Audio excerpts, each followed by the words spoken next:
the present tonight, we have John Schutz with us from Wells Fargo. He's going to talk about our OPEB trust. And John, just let me know when you want me to advance to a different slide. Sure. Jackie, why don't we move on to the next slide? At first, I want to apologize. I'm working off of an iPad. Unfortunately, Wells Fargo does not allow us to use Google Meets as of today. Hopefully, we'll have more capabilities as the year moves on. So if I look a little dark or funny, I apologize. But I'm prepared to share with you another good investment review, talk about the markets a little bit, share with you some of the moves that Merle, who manages the portfolio on your behalf, that were made over the past half year, and then also some of our thoughts going forward. But is there anything else from any of you that you would like me to address specifically? Not for me. Not for me either. Okay, well, super. You know, we always show this page. I think this one's great for any new members. It's just to take a look. The last actuarial report, which I believe has been updated, but the last time we were there, your current OPEB obligation was at just around $7 million. And what that shares with us is that this portfolio, you are one of a very few in the districts in the state of Minnesota that has over 100% of their obligation covered. Now, what I would say with that is twofold. One, we always want to make sure that, you know, when we look at a dollar amount of what that obligation is, that we understand that the markets have provided us a lot of growth, and that we know that significant pullbacks could occur, especially with this long run in the bull market. The second one is we also know there's two types of obligations. One is explicit, your actual, and the other one is your implicit liability, which is ongoing until there would be a change to Minnesota legislation. I have not heard of anything at this point, but when we talk about changes, that is one that could occur over time. It's just not something that we have any knowledge of at this point. And the page that you're on right now, I think in dollar terms, always looking at this this page, it tells us that you've taken out $8.1 million in distributions with a net increase in market value of $6.5 million. So a lot of those distributions have been covered by growth in the portfolio, which is a great place to be. So if we look at it again, total contributions of just a little under 12.8 when we started, disbursements 8.2, and growth of the portfolio $6.5 million. If I could hit the repeat button over the next 10 years, I'd love to do that. And maybe since we're here anyway, Jackie or Lisa, I'm not sure who's running this, if we could go to the next page, and we'll John, can I ask a question on that? Sure. I apologize if I misspoke, if I heard you wrong. So we're at 12.5 initial funding of the OPEB trust fund. Correct. Interest of $200,000 for 12.8, 12.758.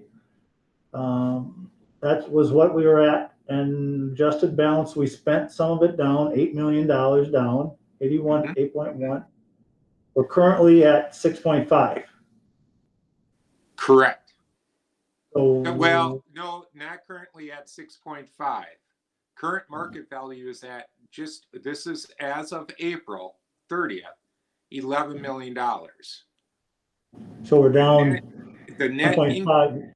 The net increase in value is the 6.6 million.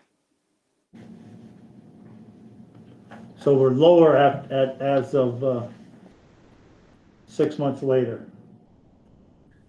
About 1 point, No. So again, the current value as of 4:30, we're only looking at 4:30 numbers today. The balance is $11 million.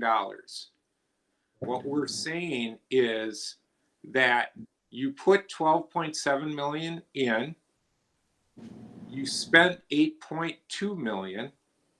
The current value is 11 million. So that means the net increase in investment gains is 6.6 million. so what do we spend 8.1 million on? Retiree insurance. A year? No, this is since inception, since 2010. Okay. Each draw is 1 year's worth of Okay. retiree insurance. So 800 some thousand, we're just approaching 900,000 A year. a year. Yeah, and the costs include not only the retiree health insurance, but also the implicit cost, Mhm. onto our regular health insurance program. Listen, what do you mean by that, for sure? It's an actuarial assumption of Yeah. how much our premium is above what it would have been had we not had any retirees on our current health plan. It's somewhere around $175,000 to $200,000 a year. All right. Okay. And another way that we can look at it, since this is what we're looking at, is the, actual dollar distributions and how that's played out for you. From a performance standpoint, on the next page, if we can go to that.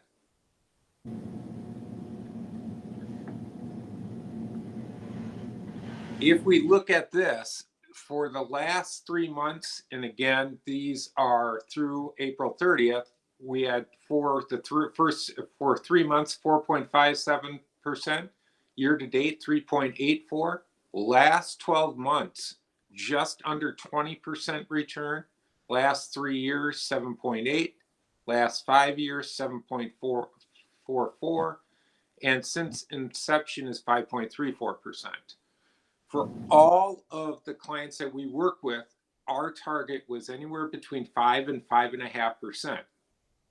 The biggest deviation since inception was how we stepped into the market in dollar cost averaging during that period of time to ensure that when we didn't step into the market fully with a significant pullback, because that would have taken us years to get back to. We did a prudent step into the market.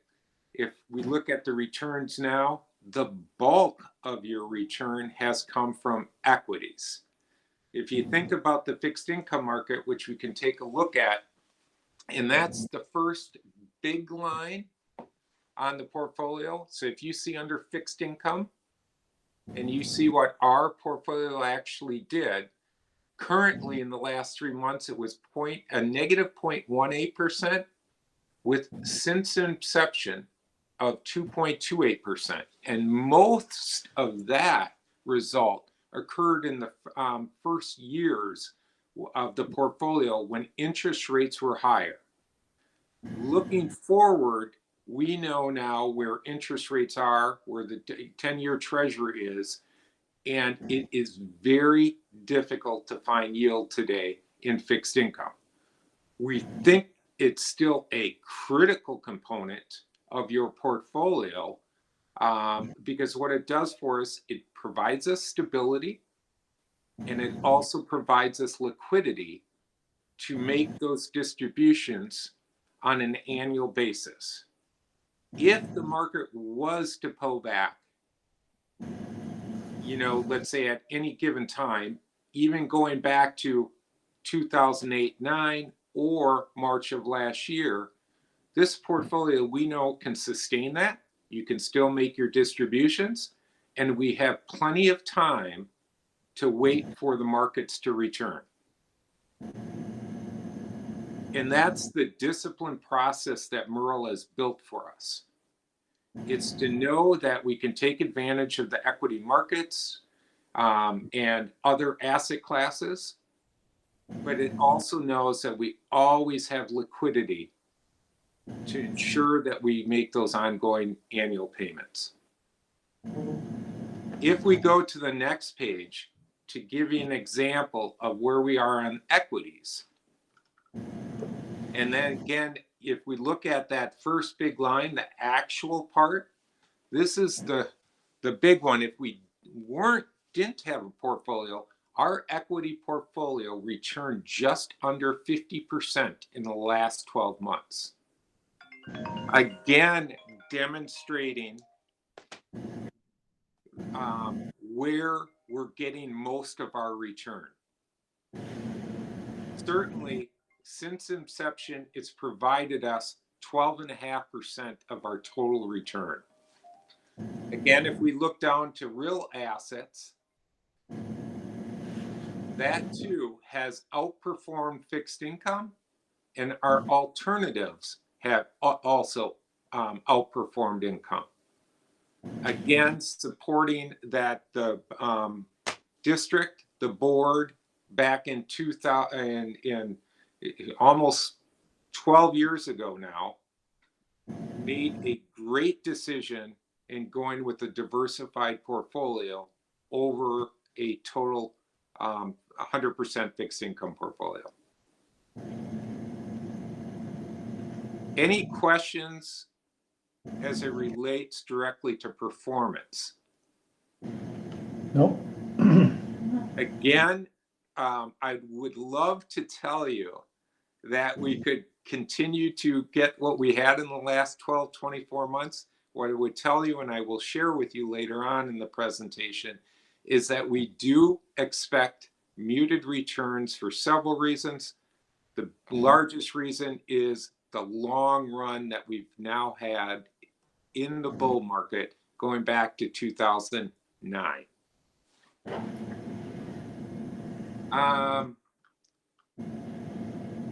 Why don't we go up to page 6?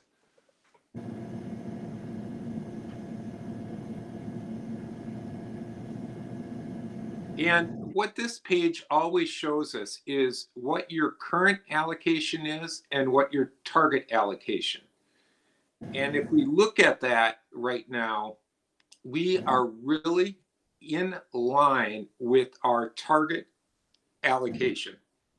And that is just a function of a rebalance that Merle has done over time. And again, when the equity market runs and that increases, and I know that the equity market at one point, I'm looking at Merle's, we were up to just under 50% in equities because of the great results in equities. And Merle now rebalanced the portfolio back to 42%. He made tactical changes within the equities, going from large company growth to large company value. And when you think of growth, think of about all the stocks that have done extremely well: Apple, Facebook, Netflix, etc. And now we have returned back to a category that hasn't done as well. And if we think about value, which would be banks, IBM, 3M, General Mills, those type of stocks. In the international part of it, if the area that we're now focused on is more the emerging markets. And emerging markets does include China, but it's also Pakistan, India, in those countries. Again, we don't see that there have potentially the best growth opportunities. What we see is that their valuation is extremely lower than what we have in the domestic market, thereby being a good buy.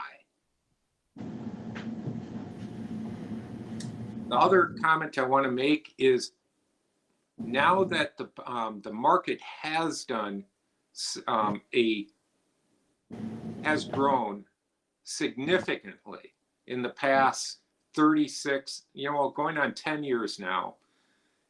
We believe that after the pandemic, after political unrest, looking forward, we do believe that there's going to be a lot of winners and losers. And specifically, we could see that in the S&P 500 and in different larger categories where we believe active management will outperform passive management. When we have markets that have sold off, typically we will return to more passive management, believing that the market will rise over time. But right now, since it is so frothy, we do think that more a tactical approach to buying and selling equities is appropriate for your portfolio at this time. Any questions as it relates to your current allocation? No, No. Super. Well, if we can go then, I just to page 12. Page 12? Yes. All right. And John, if you could kind of abbreviate it here, we got a couple other things and we're on a time limit tonight. Oh, perfect. Okay, this is, I'll give you a pretty quick overview of what we see the tailwinds, which I think are probably not going to be a surprise to many of you. If we think about what the government now has done with their fiscal stimulus, to give you an example, the first stimulus package that was provided after the pandemic equaled the first 200 years of spending by our government. I just want to provide you with the magnitude of these stimulus packages. You can look at it twofold. One is that is a lot of debt that our government is putting on. On the opposite side, that's a lot of stimulus dollars that is going to work in our economy. That should provide for companies to spend capital, to hire people, to retain people. And that is the great experiment that we see going on right now. I would say the one thing that I wake up fearful when I think about the markets is our debt. And we're either going to have to grow out of it or tax out of it. And when I say grow, that means immigration has to increase, or we have to have more dollars going globally to pick up that growth, to bring profits home and to pay higher taxes to take that tax off. And it's a balance of everything. From a interest rate right now, that's the going concern are we going to see inflation? Typically at this point we would, but the government, the Fed, has told us that they're going to keep interest rates low. And right now they've done a good job at it. The story is, will they be able to continue to keep those interest rates low, especially as the new stimulus is rolled out? Do you see the headwinds for us? We're always worried about another strain. We're worried about geopolitical risk. I would say that the modest increase in inflation, I think we're really more concerned not about modest anymore, but about significant increase in inflation. And we have seen it peak its head in several parts of the economy. I would say there is not a consensus on whether that's temporary or just the start of it. The worsening credit right now, that one's kind of going away once again. And I'm sure the district has noticed that with the stimulus going to the school districts, that a lot of the municipalities' debt and pensions now are being captured in that stimulus program. With the PPP program that went out to a lot of businesses, that too helped maintain a lot of that debt, and we are not seeing the type of deterioration in debt that we would typically see without the stimulus. But we're in new territory with this pandemic. So John? I'm trying to keep it short here. Do you have any specific other questions? I got some comments. I think you're right about everything but hiring people. As a business owner, you drive through towns, through areas, look at publications, whatever. Everybody's looking for workers. We can't find them. They can't find workers because of the packages that the government has created to let people help them by being out of work. So that needs to end. Otherwise, I think you're right about the inflation, and either we're going to tax ourselves out of it or try to grow out of it, but we can't grow out of it until we find people that want to come back to work.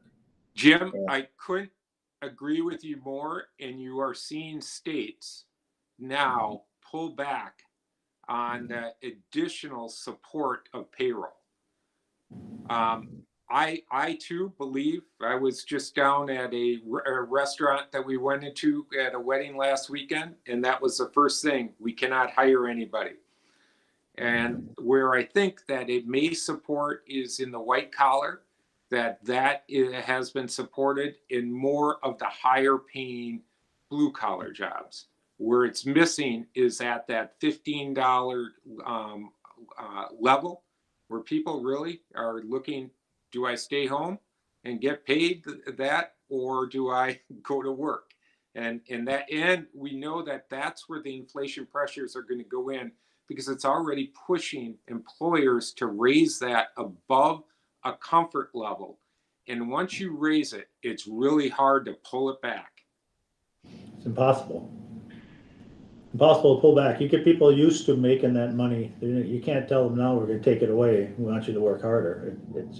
Inflation going to come about based upon the income that will be offered to workers to come back to work will stay there and rise over time. And that's where we'll see the people to charge a bit more prices for their products and to pay the wages, which is, I'm not saying that's bad. I'm just saying it's the way it's going to be. It's going to be, people be paying more for people working or workers, and thus they have to either raise their product or cut back on their workers. And that most people want to grow out of this.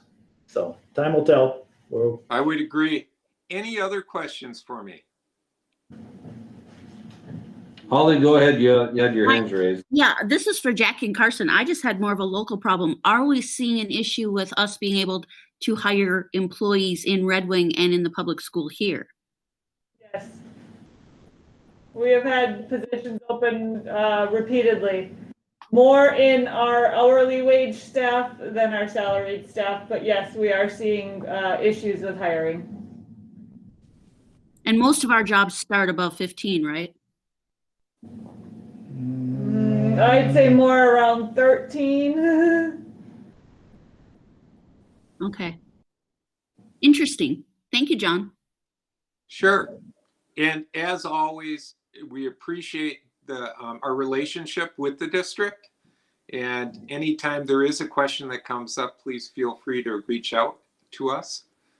Again, we hope that we're going to be delivering another good report, but I would tell you that we are thinking muted returns going forward. And that's just a function, again, where we are in the market, and then also what we believe long-term interest rates on the fixed income area is going to provide us. It's unless inflation does come up quite a bit, we're going to see low interest rates for quite a while.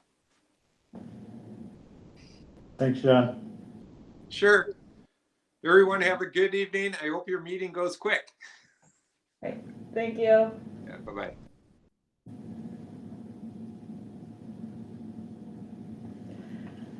All right, moving on. We have the April 30th financial reports. The treasurer's report here. Are there any questions on the treasurer's report? No, That was quick. Holly, any questions? No, Sorry, I can't, when I'm sharing my screen, I can't see faces of those who are online to see. I get it. Okay, no, I have no questions either.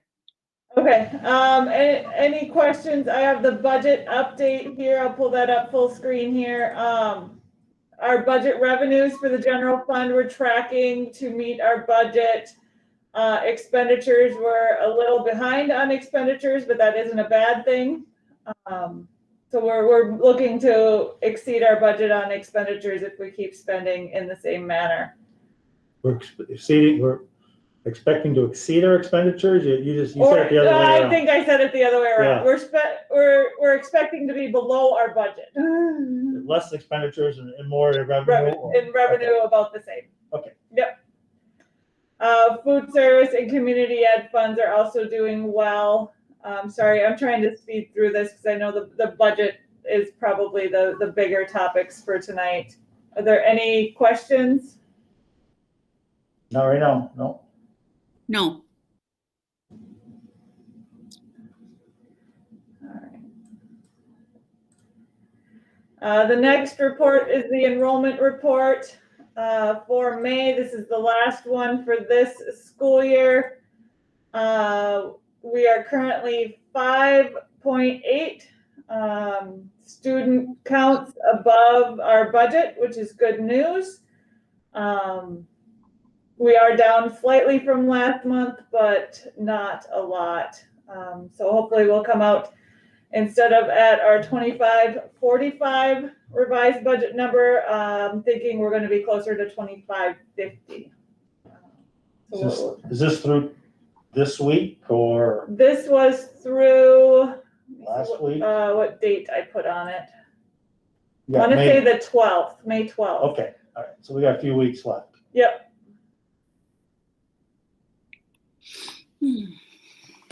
All right, I have two budgets to present tonight. The first is the second revised budget for this school year.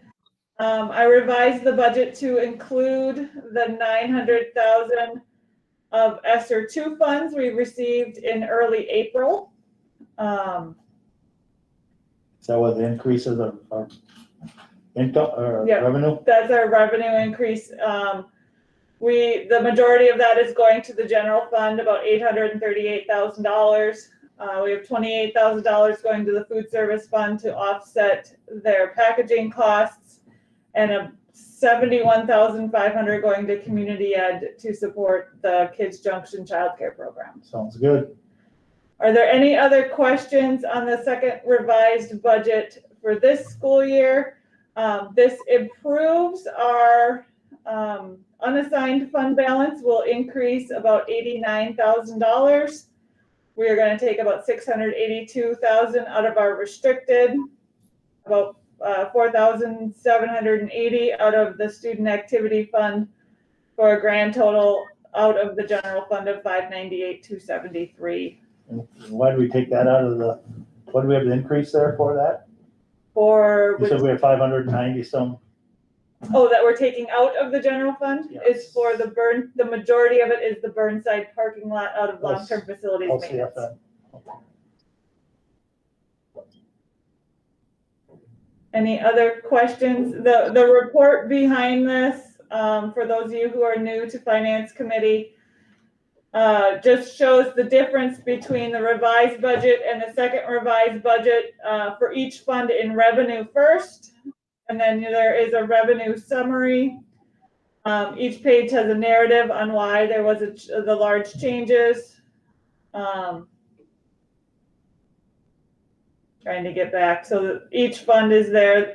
The other thing that I have changed, besides the ESSER funds, is we added a new fund 23. It is an internal service fund for our self-insurance, the Chrome Care repair plans. So the parents paid a fee at the beginning of the school year. Yep. So it's to repair the Chromebooks if they are broken, lost, or damaged. It's basically, we're charging a self-insurance, parents pay, I think it was $25 goes into this fund, and then they're basically insured if something would happen to the Chromebook over the year, we would cover it. Sure. According to the policy. How many people opted into that? At $25 a piece, we have about 24,600 some dollars we collected. So I would say the majority. Okay. Nearly 1,000, it sounds like. Yeah. Did we, for people that weren't able to opt into it, what's the parameters for them? I would have to look at the tech repair policy. I don't recall off the top of my head. Yeah, I don't recall either, Holly. But I know the tech team is looking at some potential changes for next year. Okay.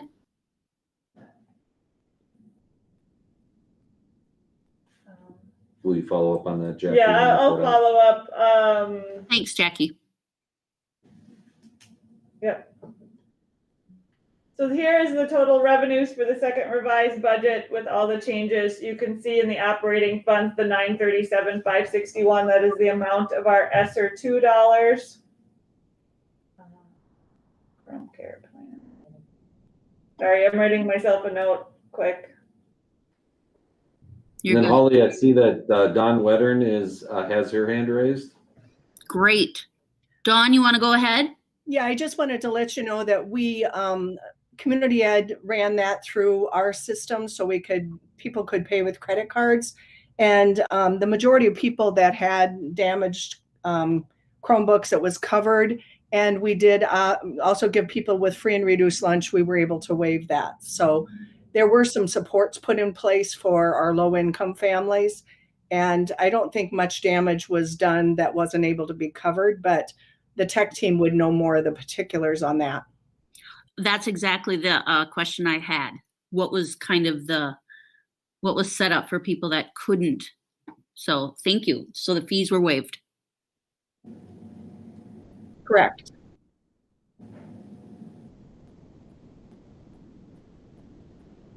All right. The next number of pages are the expense budget broken out by fund. Some of this is just internal movement.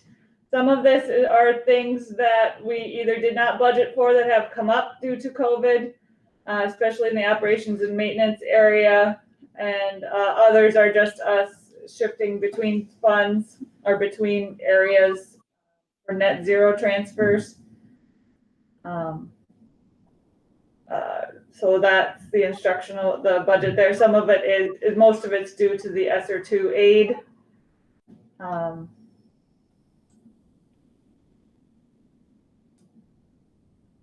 Going back to the total expenditure page again. So we increased our operating fund expenditures $445,000. There's the budget for that tech repair plan equaling the $25,000 that we put in. So this is the change in fund balance. So from our revised budget, if you look at the operating fund, so general fund, food service, and community ed, it changed from taking out $990,000 to only $497,000 out of fund balance.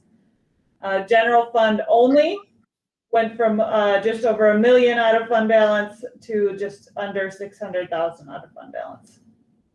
An improvement of $492,000. That's the ESSER 2 funds. That's the ESSER 2 funds. What's our fund balance now? Yeah, I don't want to. You don't want to lose your spot. I don't want to lose speak wrong.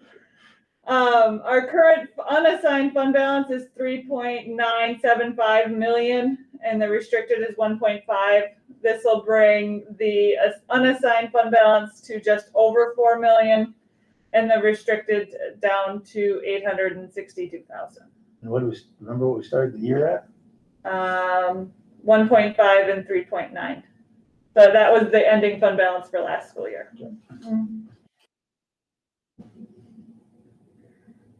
And then each one at the end has an enrollment page that shows where our trending is. Okay. Any other questions on the second revised budget for 21? No.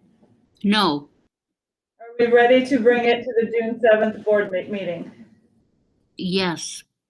Yes. Okay.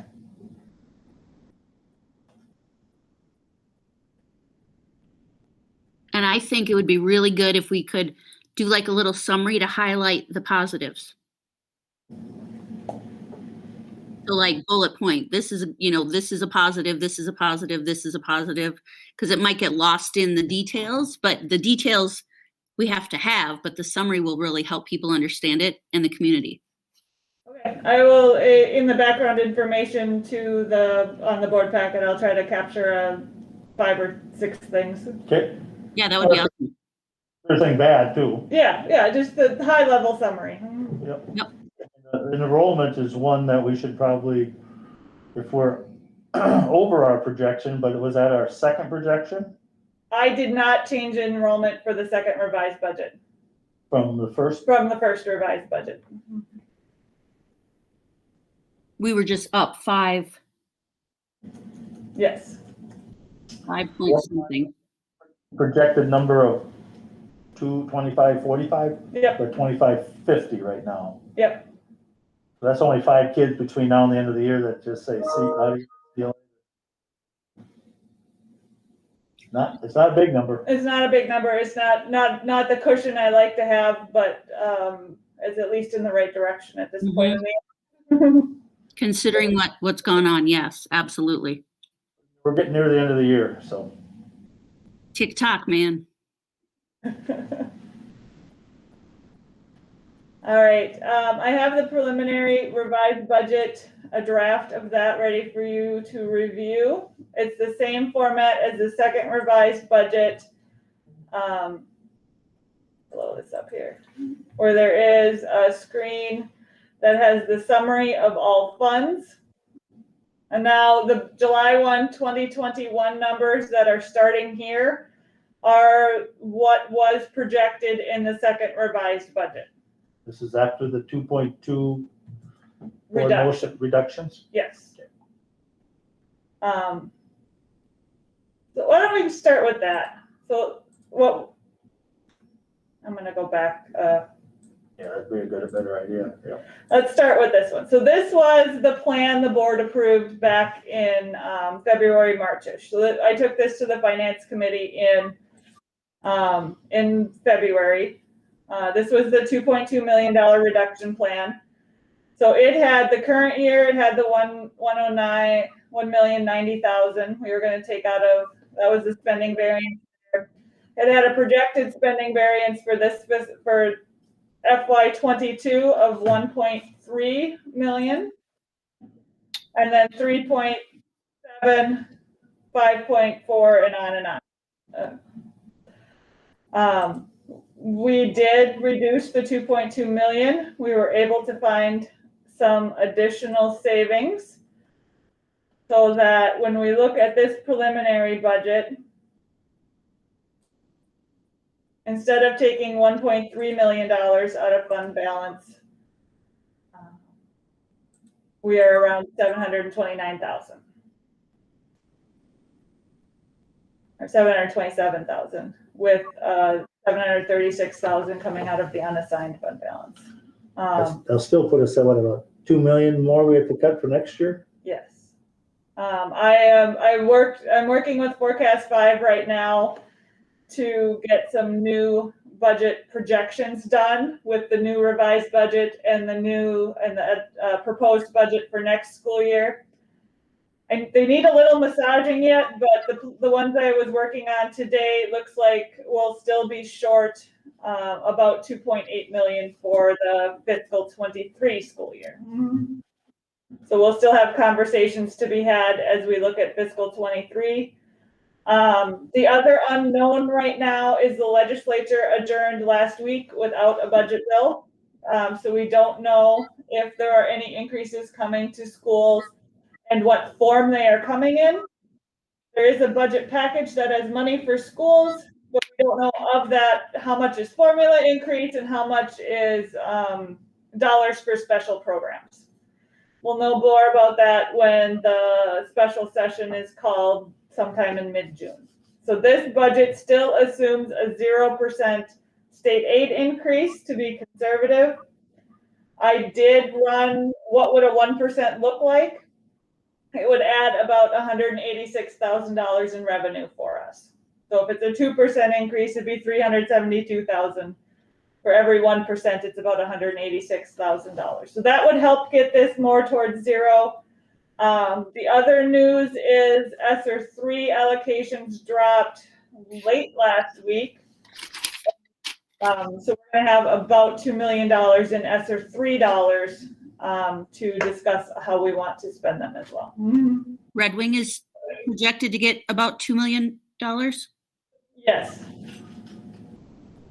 20% of that, or about $400,000, is allocated to learning recovery. So summer school, before and after school programs, extra classroom supports, those kind of things. But the remaining 1.6 million we can use on anything we've been using ESSER 1 and ESSER 2 on. So we'll have to have discussions first internally as an administrative team, and then we'll bring it back to the finance committee when we think we have a plan together. Okay. That's exciting.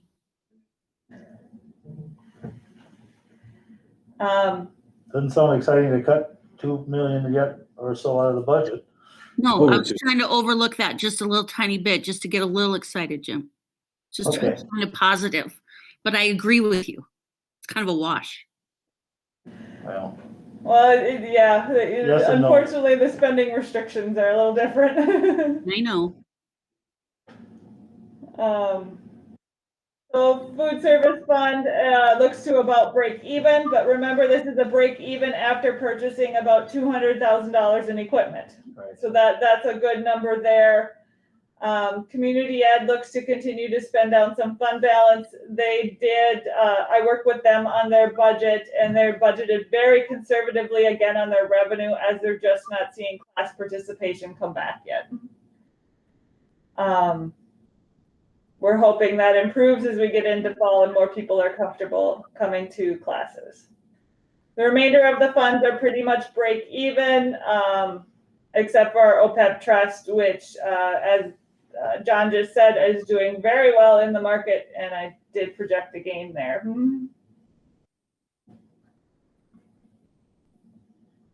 The remainder of the funds just remain. We're stable enrollment at 2550 is what I projected, a 0% increase in state aid. This budget does not include any ESSER 3 dollars because we had not received our allocation at that point, and we haven't planned for how we're going to spend them yet. So you, your comments there, you said 2550. We're down 100. I have 24. that backwards. It's 20. It's the stable enrollment is 2550. I have a typo there. Okay. Just to know if you were projecting 100 kids, not. No. Okay, that's good to know. It's okay to have an error as long as we can correct it. Yep, I will correct that before it goes to the board. We did see almost a $300,000 decrease in our compensatory revenue. With free lunches all year, we just didn't have the incentives for people to get that application into us. And we also had declining enrollment, so I'm not sure How that balances out. how that balances out. Yep. Yeah.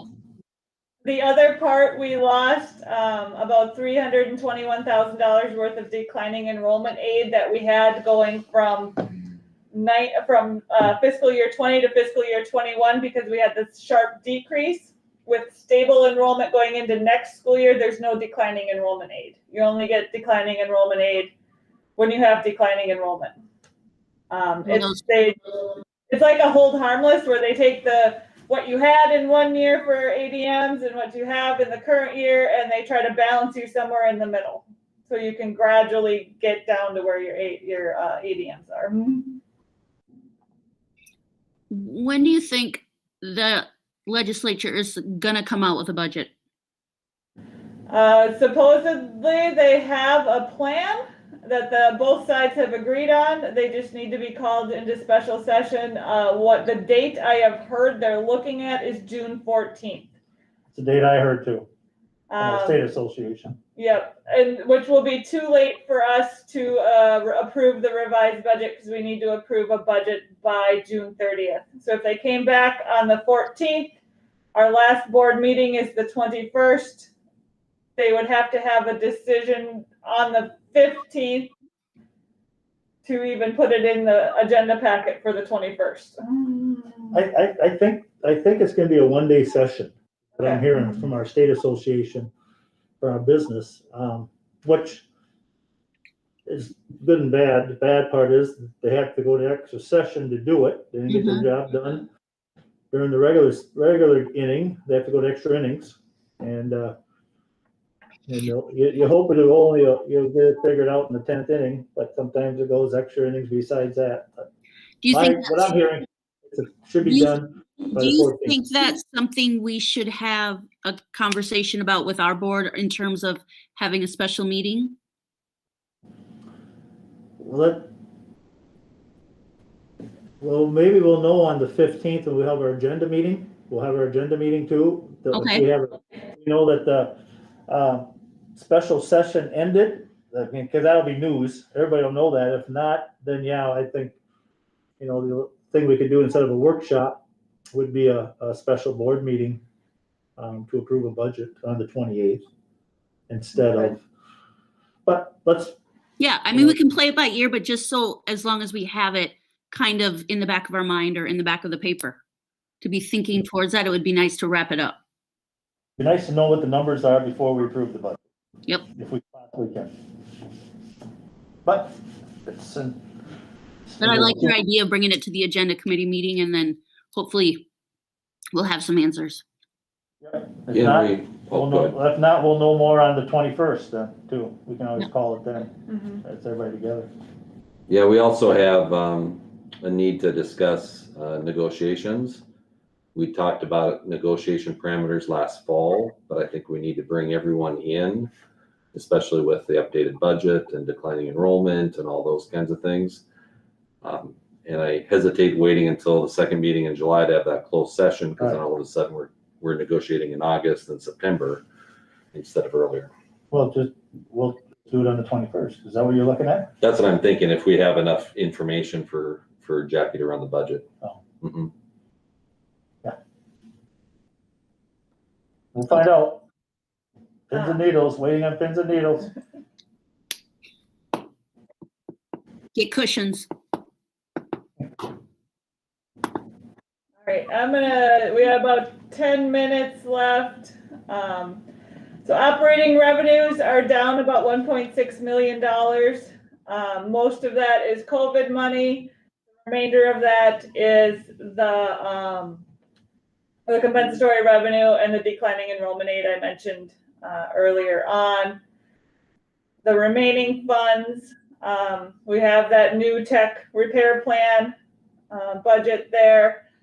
The decrease in debt service it just flows with our debt payments, so less aid, we have a little less payments, or we're using some of our debt excess fund balance.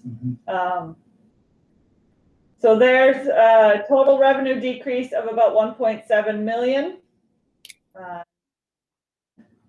This page I'm just going to mention because I know there's going to be a question on it. The comments say we reduced 2.2 million in reductions due to declining enrollment, discontinuing COVID expenses from 2021, but the decrease only looks like 2.43 million.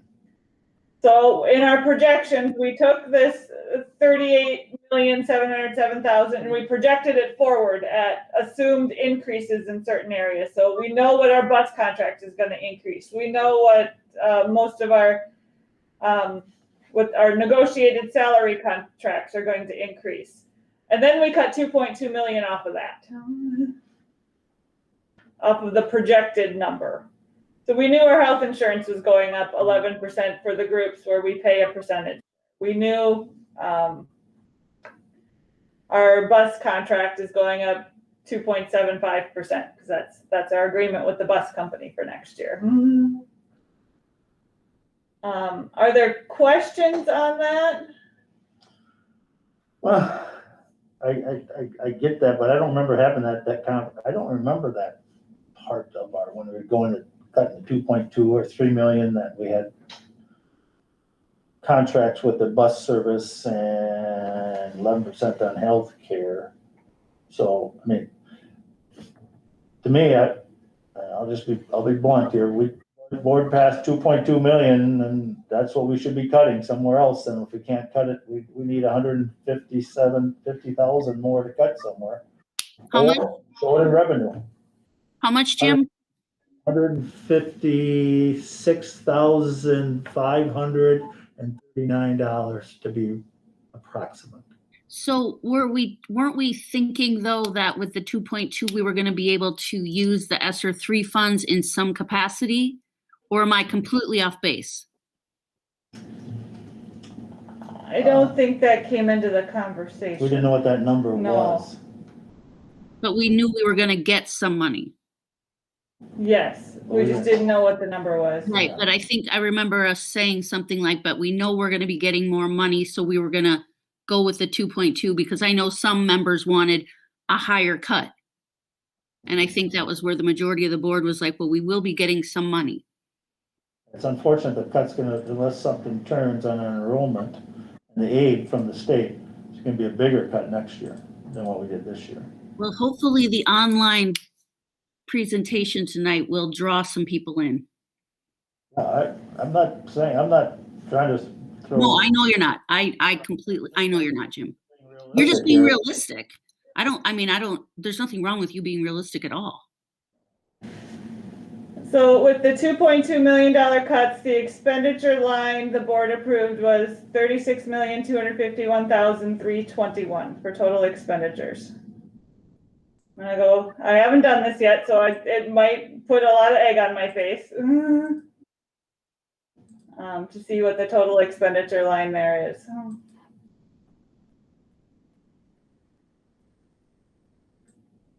Oh, of course it didn't save my page.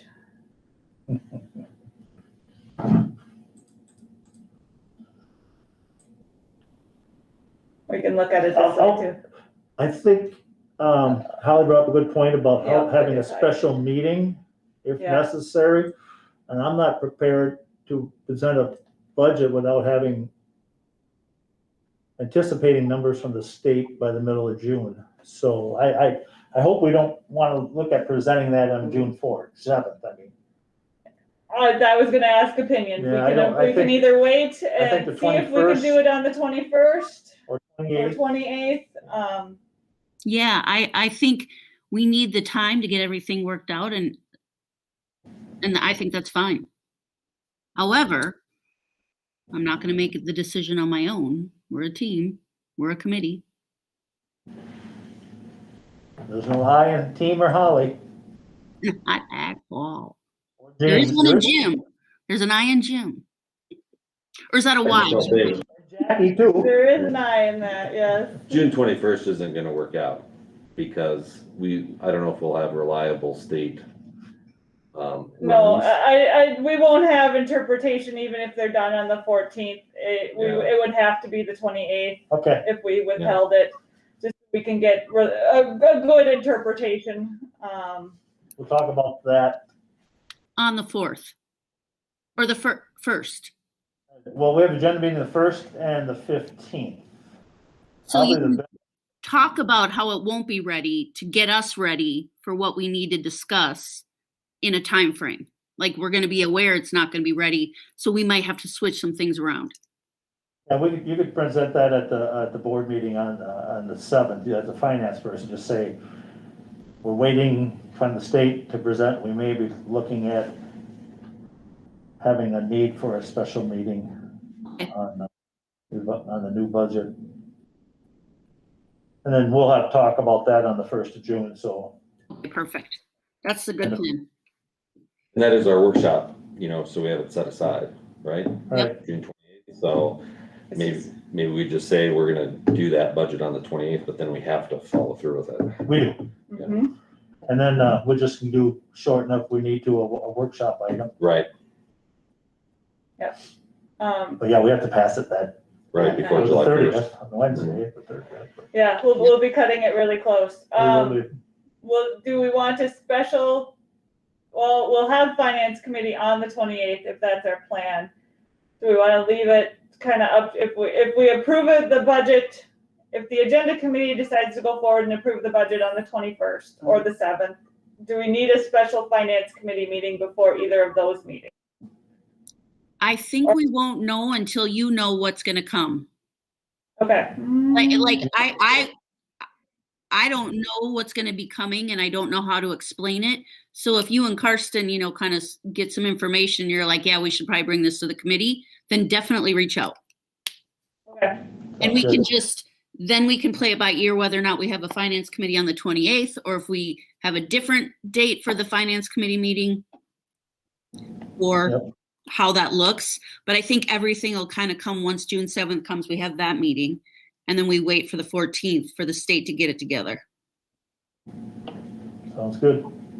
Are there any other questions, things you see that need revision or clarification with the budget? If we're going to delay, I have time to make tweaks. No, I don't have any, no, I just think, yeah, the 2.2 is what the goal was passed by the board, so. I remember hearing a little bit, maybe more than 2.2, 2.4. 2.3 something it was. Yes, and I agree. We want to stick to it as much as we can. And I think it's always important to keep the topic at the forefront. This is huge. So I just don't want that number to be bigger next year than when we had a chance to keep it down. yeah, So. okay. And just, okay, can I just ask one or two things? An article in the paper, I don't know what paper it was, but Kenyon, Wanamingo, have you been following them at all? A little bit. My accountant is also the Yeah, business manager. Amy still there? Yep. And are they close to statutory Operating debt. operating debt? You know about that, Holly? No, was it in Red Wings paper? Might have been in the news record. News records, probably the one that comes out of Zembroda Mazeppa for the area. Is it online? I don't know. Otherwise, it might be the Kenyan Leader too. Yeah, Kenyon Leader would have it. But it's, they're at minus 2.1 right now, and 2.5, you get to 2.5, and the state comes in and says, Holly Tower, why didn't you do something about it? No more But- Amazon, Holly Tower. Something No about- more shoes on Amazon. That's what they're going to say to me. So I'm just letting you know. No, I think it's very pertinent. I'm going to read the article. I'm glad that you brought it up, Jim. Some clear financial dilemma. Management. I don't know what it is. I'm just saying It's a red flag and it's a warning to everybody around us. You get the extra money, it doesn't mean you spend it willy-nilly. Yeah. The other place to look, Holly, if you don't get them, would be the MSBA e-clippings. Anything. Oh, I do get them. So it might be in one of those emails. And if not, I can maybe reach out to MSBA and see if they've got a link they can send me. Yeah. that's something you don't want to be. No. Statutory Yeah. debt or whatever it's called. What's it Red called? Wing was there when I started in Red Wing. It takes a long time to reverse that, and it's a lot of extra legwork with the A lot of Department paperwork, checking boxes and checking them twice. And true, I'm not being sarcastic here, but No. it falls on the board members, clearly. Yes. What? It falls on the board chair, especially the finance chair. And Right. we do Yeah. not want that reputation, sir. I trust you as my wingman. Well, I'm just saying I'm just sharing it. It's No, I nothing think it's very good information and I appreciate it. I actually do. away from us. Somebody is struggling financially in their school district, and Find out why. we should be cognizant of. No. Well, it is 5:45. Do we want to adjourn? Yes.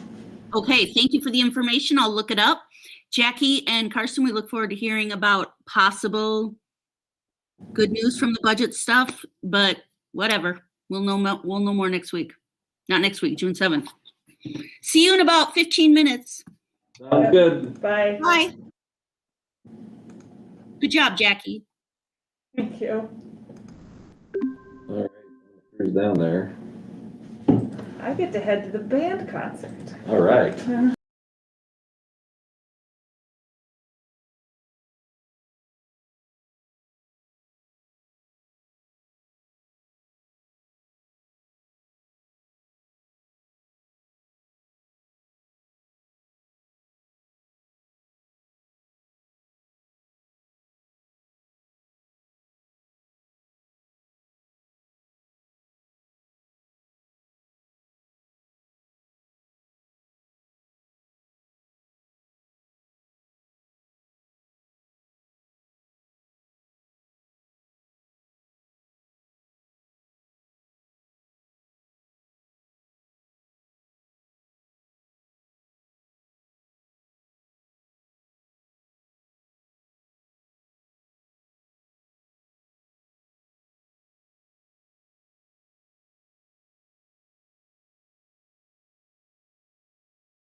is the May 24th, 2021 School Board Workshop. It is 6 p.m. and I'll call this special workshop to order. First is roll call. We'll start with Mr. Bryant. Here. Ms. Buck. Here. Mr. Derricks. Here. Ms. Ostendorf. I saw She her. was here. It just says she left the meeting. Yep, I see that. Okay. Ms. Power is here. She's back now. Ms. Ostendorf. We're taking roll call.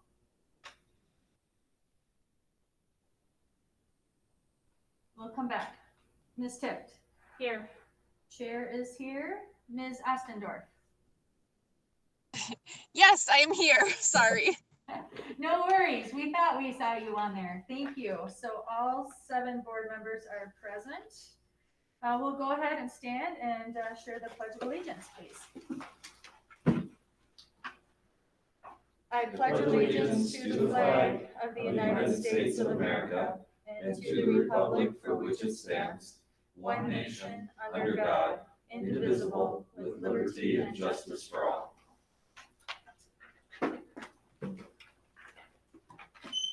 I will share our mission this evening. The mission of the Red Wing Public Schools is to educate and inspire all students as they realize their full potential and become respectful, responsible, and productive citizens.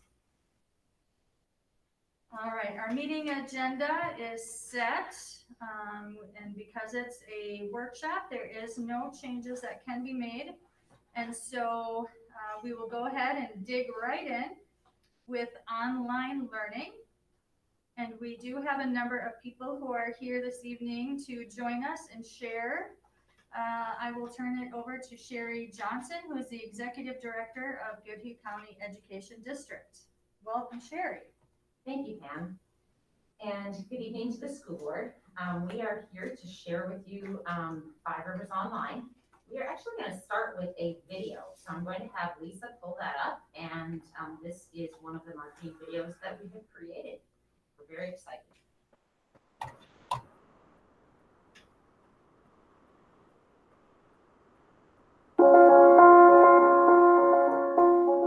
Every student learns differently, and for some, virtual classrooms have come with many positive benefits and outcomes.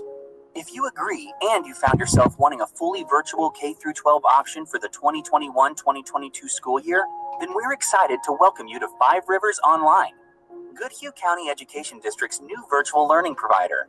Five Rivers Online is the option you've been looking for, serving the districts of Cannon Falls, Goodhue, Kenyon-Wanamingo, Lake City, Red Wing, and Zumbrota-Mazeppa. At Five Rivers Online, we know the benefits of virtual learning look different for each student. Some students thrive online, enjoying the unique combination of structure and independence. Others enjoy the virtual freedom that allows for personalized learning, self-directed work, and flexible classes available anytime, anywhere. Distractions are minimized, accessibility is maximized, and relationships are cultivated every day. Virtually, students are creating connections, exploring new ideas, and enjoying the excitement that comes with learning and discovery. Five Rivers Online exists to support our students' discovery by providing complete K-12 online learning opportunities. With best-in-class teachers, cutting-edge technology, and our link to the Goodhue County Education District, we're committed to delivering classes that exceed your expectations. Your student will receive a world-class education from the comfort of home, while still enjoying in-person access to the extracurricular opportunities all students enjoy. It's the best of both worlds. Curious about Five Rivers Online as an option for you and your family? Visit us today at fiveriversonline.org to learn more. Explore our program options, find answers to frequently asked questions, and get enrolled today for the 2021-2022 school year. We're excited to have you join us this coming year at Five Rivers Online.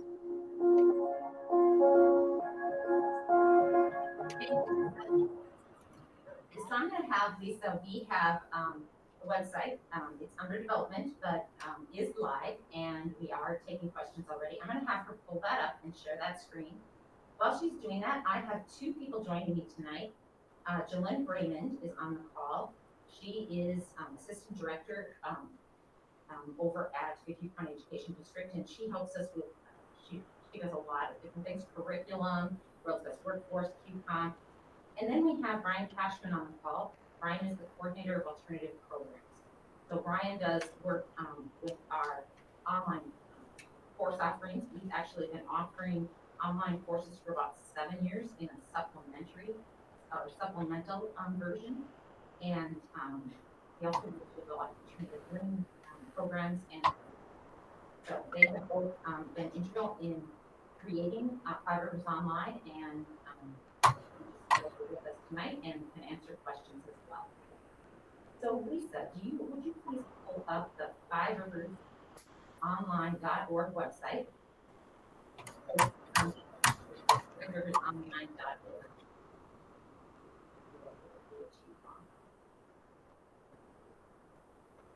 So the Yukon Education District has been approved as a comprehensive supplemental online provider beginning in the 21-22 school year. And this is our main page, and you can see right on there in 2 places, there's a request information button. I think that's the most important button right now for everyone.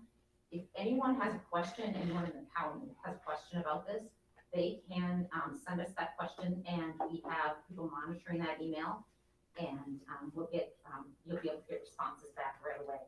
Sherry, can you speak up just a little bit louder, please? Sure. I just got a note that they're having a hard time hearing you. Maybe she can move up there. But should I move? Yeah, if you want, you can just sit right here. Okay. You want me to slide the table up? Or you could slide the table up. Yeah, I'll just slide my table. One second. Sorry, I'm sorry to interrupt. I'm just not projecting through my mask. It's hard, it's hard. I have to use that EBD teacher voice. Okay. So the other button you'll see on here is a button that says enroll. And that button isn't actually enrollment forms. It's a request to learn more about enrollment, and then you would get a packet for it. Lisa, if you scroll down, that main landing page actually has some information on it as far as our mission, vision, and some information about elementary and secondary. Five Rivers Online has 2 schools, a grade K-6 school and a grade 7-12 school. And it serves students who are residents of one of our member districts. So I'm gonna say that again, it's not open statewide. My superintendent's council and the GCD board both felt that we should begin with students that are ours and make sure that we comprehensively serve them first, and then we at some point might open it up beyond that. So a student who is open enrolled from another district into one of our schools would not have access to Five Rivers. It's only students who are residents of our county. We want to make sure we have service options available to them. All right, Lisa, if you go back up on to the top of that main landing page, you will see tabs across the top. Those tabs are the home page, a tab about academics, families, life at 5RO, and services. So we've already started abbreviating Five Rivers Online. We refer to it really as 5RO. Lisa, if you go back, you don't have to click on it, but if you go back to the home, okay, so under the home, you will see there's an information center, some frequently asked questions that are already there, contact information, governance, because it's the GCD board that will oversee this, and our policies. Before I go into some of the frequently asked questions, I'm going to overview some of the other tabs. Lisa, would you please slide over to academics? And if you click on that, you will see on this page, we have grade K-6 schedule and grade 7-12 schedule. We do talk about the curriculums that will be used and other options students have. So Lisa, would you click on the K-6 schedule? One of the first things I would want to know as a parent is, what does the schedule today look like? And so we have broken the schedule out on this page. The blue areas are where there would be synchronous learning with the teacher. So that's when the teacher and the student are together online. And then you'll see there's win time. So as sometimes they would meet individually with students or small groups, and then you'll see some of the other courses in there. we really felt like parents had to know how much of this time is synchronous and how much of it is independent learning. Lisa, if you go back now to your Academics 5 Rivers Online tab up at the top. Perfect. And then I won't open the 712 link right now. If we have a question on that, I can do that. But Lisa, if you'll go back up to the top, to the main menus again, or just scroll up. Whoops. That's okay. Just open up 5 Rivers and 5riversonline.org. I'm so used to navigating it myself. Okay. Lisa, then if you slide over to families, I just want them to see what's available. There's a welcome letter there and some resources. We're still building that part out. You slide over one more to Life at 5RO. You can slide down, you can again see the schedules for the students, and then slide down to activities, please, Lisa. One of the great things about this is we know that kids have to be connected. We want them connected to their resident district. And so we encourage our 5 River Online learners to stay connected with their resident district and school district. They can participate in extracurricular activities and or athletics in their resident districts. We have to follow the Minnesota State High School League rules. We're not going to slide down to it, but you can see the top of it there already. We do have links to each of the athletics and activities pages from each of the districts there, and as well as who heads that area for each of the districts. Okay, Lisa, would you scroll up to the top again? Just trying to give you a lot of information so that you can then ask questions. And then if you go over to services, when you apply to be an online provider, you have to verify to the state that you have services in all these different areas. So you can see we have covered our English language learners, and if Lisa scrolls down, she'll see special education. We have a homeless liaison at GCD. So parents and families have easy access to who's heading up those services and who their contact is. All right, Lisa, I'm going to have you go back to, I think it's under home. I forget. Yes. Will you pull up the frequently asked questions? And Jillian and Brian, feel free to jump in at any time. So we have 3 different categories of frequently asked questions, and as questions come into us, we will certainly add them here. I also have a standing meeting every Thursday morning at 8 a.m. with principals, guidance counselors, social workers, and staff like that from all of the districts to get feedback on this, to answer questions for them that they are being asked, so that we make sure we're still being responsive to our stakeholders, and we're answering those questions. So Lisa, why don't you just open up each one of those, and I'll just quickly run through it, and then I'm going to open it up to questions. So I've already covered this. 5 Rivers Online is a comprehensive K-12 school, so it's grades K through 12, open to all learners who are residing in Cannon Falls, Goodhue, Kenyon, Wanamingo, Lake City, Red Wing, and Zimbro, Mississippi. There is no cost, just like all other online schools. Next question is, how do I enroll? You're going to click the enroll button, and our staff will contact you and get you all the enrollment information you need. So just 5 Rivers Online is just like any other brick and mortar school in the state of Minnesota.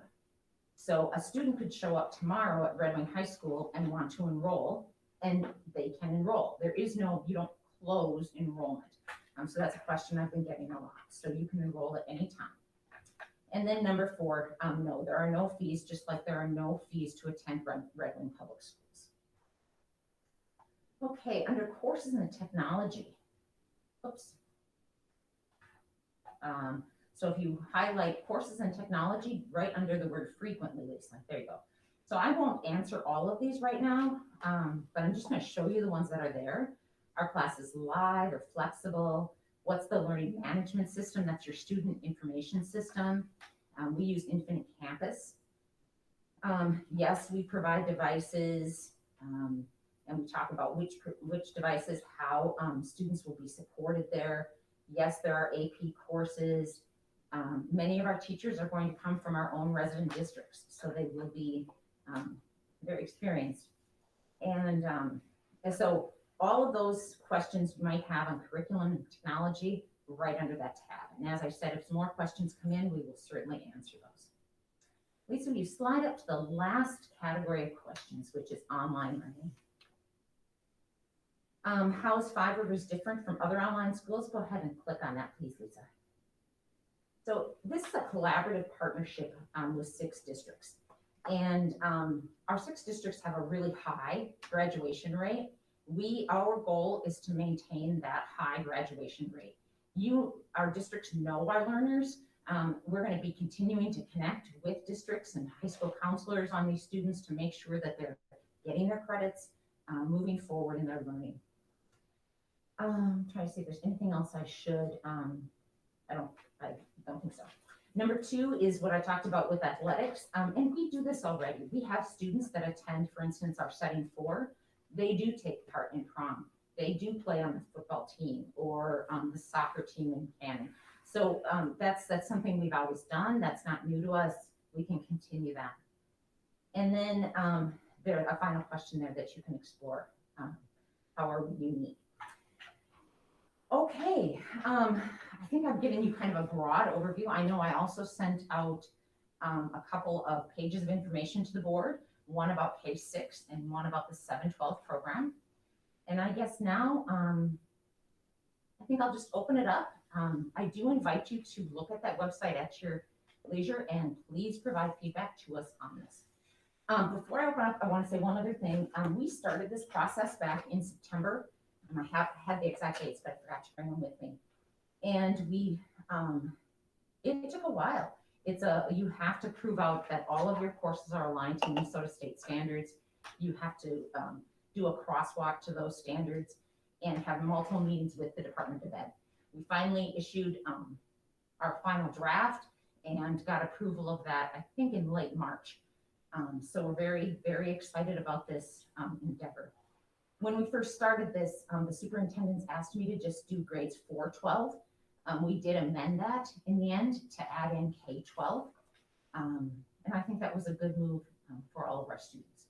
We know that there were students that had success in online learning. We know that they're going to continue to look for those options. The advantage of us running this program is their ADM stays with your district. An education district cannot collect ADM. Statutorily, we are not allowed to collect that money. So if a Red Wing student applies to Five Rivers Online, their money goes stays in the Red Wing School District. Okay? So I think this is a win for our districts because we know kids will continue to seek this and we don't want to lose that enrollment and we want to provide those pathways for our students and we want to keep those students connected with their communities. All right. We are ready for questions. What questions might you have for us? If you have any questions, if you could put your name in the queue, that way it'll be easier to manage both people home and away. All right, Nikki, your first one.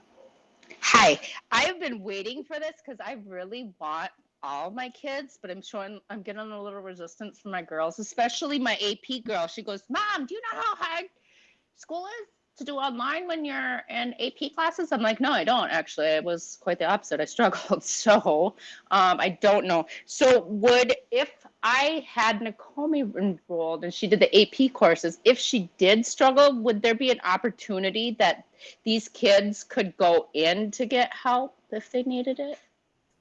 They wouldn't go back to their resident district for that help, but we would be providing that help through the online instructor.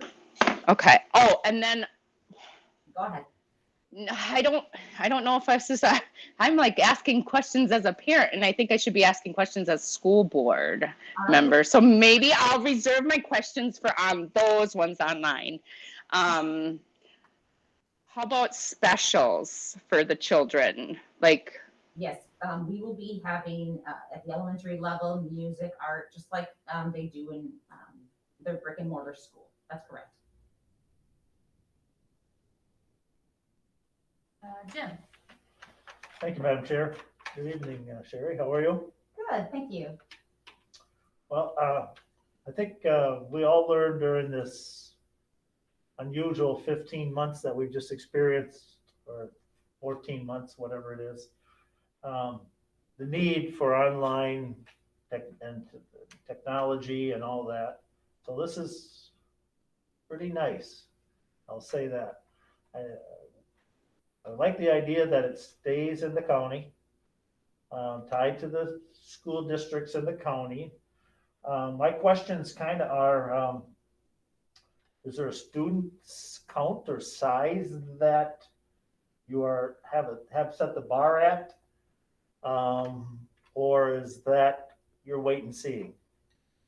Well, Jim, I will say I've stayed up many nights, laying awake in bed at about 2 a.m. wondering. I can't find that crystal ball yet. So we don't know. We did do some interest inventory. So first I'll answer your question one way, and then I think you're talking about class size as well. So we did do some surveying of students in all of the district, or in maybe 4 of the 6 districts. And we know that all of those students that said yes may not ultimately enroll. I hesitate to take a guess, but why not? I'm guessing on those numbers that we could have about 200 enrolling. Over K through 12? K-12. So, but is there a, like, school So- brick and Yes. brick and mortar will have? So when we do our state plan, the state plan requires that we do not go over 40 in a class. We would never go to 40. Right. We just have to say yes, because in statute it says we can't go over 40. We are not going to go over 40. That would not be a good learning environment for students. We know that. One just a follow-up. Thank you, Mentor. So if a kid comes from Goodhue to Red Wing, open enrollment, are they eligible to go to this? Yes. Is there a Goodhue resident or a Red Wing resident going to? Yes. But Any if somebody student that's enrolling from Hastings to Red Wing cannot. cannot, okay. Any student who is a resident of one of our districts can enroll in this program. Thank you. Yes. Hi, Brian. Hi, Jillian. Hello, everybody. Is just, how does kindergarten look online? Because I know a lot of curriculum and of kindergarten is interacting and, social skills. Mhm. So how does that work online? Well, I'm going to turn that one over to our curriculum person. Juliet, do you want to weigh in on that one? Oh, I'd love to, because that's the fun stuff. So, Nikki, that's a great question. And granted, we are building as we go, but what we really envision, all of our elementary students will log on every single morning to a morning meeting, just as if they're in a brick and mortar school. And so during that time period, that's going to be a great opportunity for teachers to, start building that culture and that community. But it's also going to allow opportunity for peer-to-peer interaction as well. In fact, Sherry was gracious enough when she was describing the process of the application process with MDE. We at first needed to really redo some things at the, especially at the elementary level, because one thing that we've really learned, and MDE has learned, our centers of excellence have learned, are sustainable and effective online programming are where the kids aren't scheduled all day long, but that we still schedule in peer-to-peer interaction and more opportunities to teach some of those social skills. So through this morning meeting, we're still going to do that. And also during that morning meeting, aligned with our ELA curriculum for K through 6 is some social emotional curriculum. In fact, we're using Wonders, which Red Wing is very familiar with. You've adopted it. I think you're in your 2nd year of adoption. And that includes a Sesame Street component of social emotional learning curriculum. And then plus we have others that we have been using and training teachers on very well. So we're excited about implementing things like zones of regulation, but opportunities for kids to get to practice those social skills. I hope that answered your question. Superintendent Anderson. Sherry, could you please explain how the money works in terms of who pays what? revenue and expenditures. Yes, so we will be, we have hired a principal. Well, we have offered a position to a principal. My board meeting is this Thursday night. And then my board has approved hiring of music, art, and each of the cores to begin with. Then we are also reaching out to all of our high schools and elementary schools once we start getting enrollment in. So let me give an example in Red Wing. Let's say we have 20 second graders in Red Wing that want to do this, or 23 second graders that want to do this. The Red Wing School District has already staffed for that position. Suddenly, they would be overstaffed by one position. We are then going to, through a purchase of service, and I know that at every single grade level, elementary grade level, there's at least one teacher who really loved online learning. I have no doubt we would have someone that would want to do that. And they would become that teacher of record. They'll stay on a Red Wing contract. And then just like our alternative learning programs, at the end of the year, we're going to have to true all of that up. But let me give you some rough numbers. Let's say each student brings in about $10,000, okay? We know, like at the high school level, Edgenuity for an entire year for a student costs $1,200. So Jackie and I have worked out a budget so that we're staying underneath that ADM, so that it won't go above any revenue the district is bringing in. And our hope is we can run it efficiently enough that we'll actually stay under that ADM. If that sort of answered. Maybe if I could, Yes, for example, if there were 20 kids in a first grade classroom, 15 are from Red Wing, then we're going to pay 3/4 of the cost, regardless of where Right. the teacher, para, those kinds of supports are. And coming 3/4 of that revenue would have come into your district. Well, we for get the the full ADM. revenue. Right, yes, Yeah, we get the For- full ADM for those- revenue, and then we would yes. pay. for those 15 kids, yes. Yep, that's a better explanation than I did. Anything else, Superintendent Anderson? I'm sure I'll have more questions as we go. Sure. Anna? Okay, can you guys hear me? Yes. Okay, just wanted to check. I've been having some technical difficulties being on the road. So first of all, I want to say thank you. I really appreciate all of the work that you guys have put into this. I think it looks really great from a parent standpoint. So last year I had 2 of my kids kind of finishing up doing the distance learning option that we kind of, were forced to throw together and wing at the last minute because of COVID. This year, and one of mine graduated last year. This year, my now 10th grader chose to do Edgenuity. And it definitely has its pros and cons. And then I've helped, with some students who are doing online learning, the more synchronous options through Red Wing. So I really like that you guys are kind of doing somewhere down the middle of that, because I feel like Edgenuity was a little too hands-off, and the synchronous the whole day long and expecting kids to be looking at a screen that entire time. I feel like that was maybe too much. So I like that you kind of have picked this, what's hopefully a happy medium. My question is, if you have a minimum number for your classes. So, like let's say only 5 first graders sign up. The ADM for those students is not going to be necessarily enough to pay for a first grade teacher for the whole year. Are you thinking about combining classes if that happens?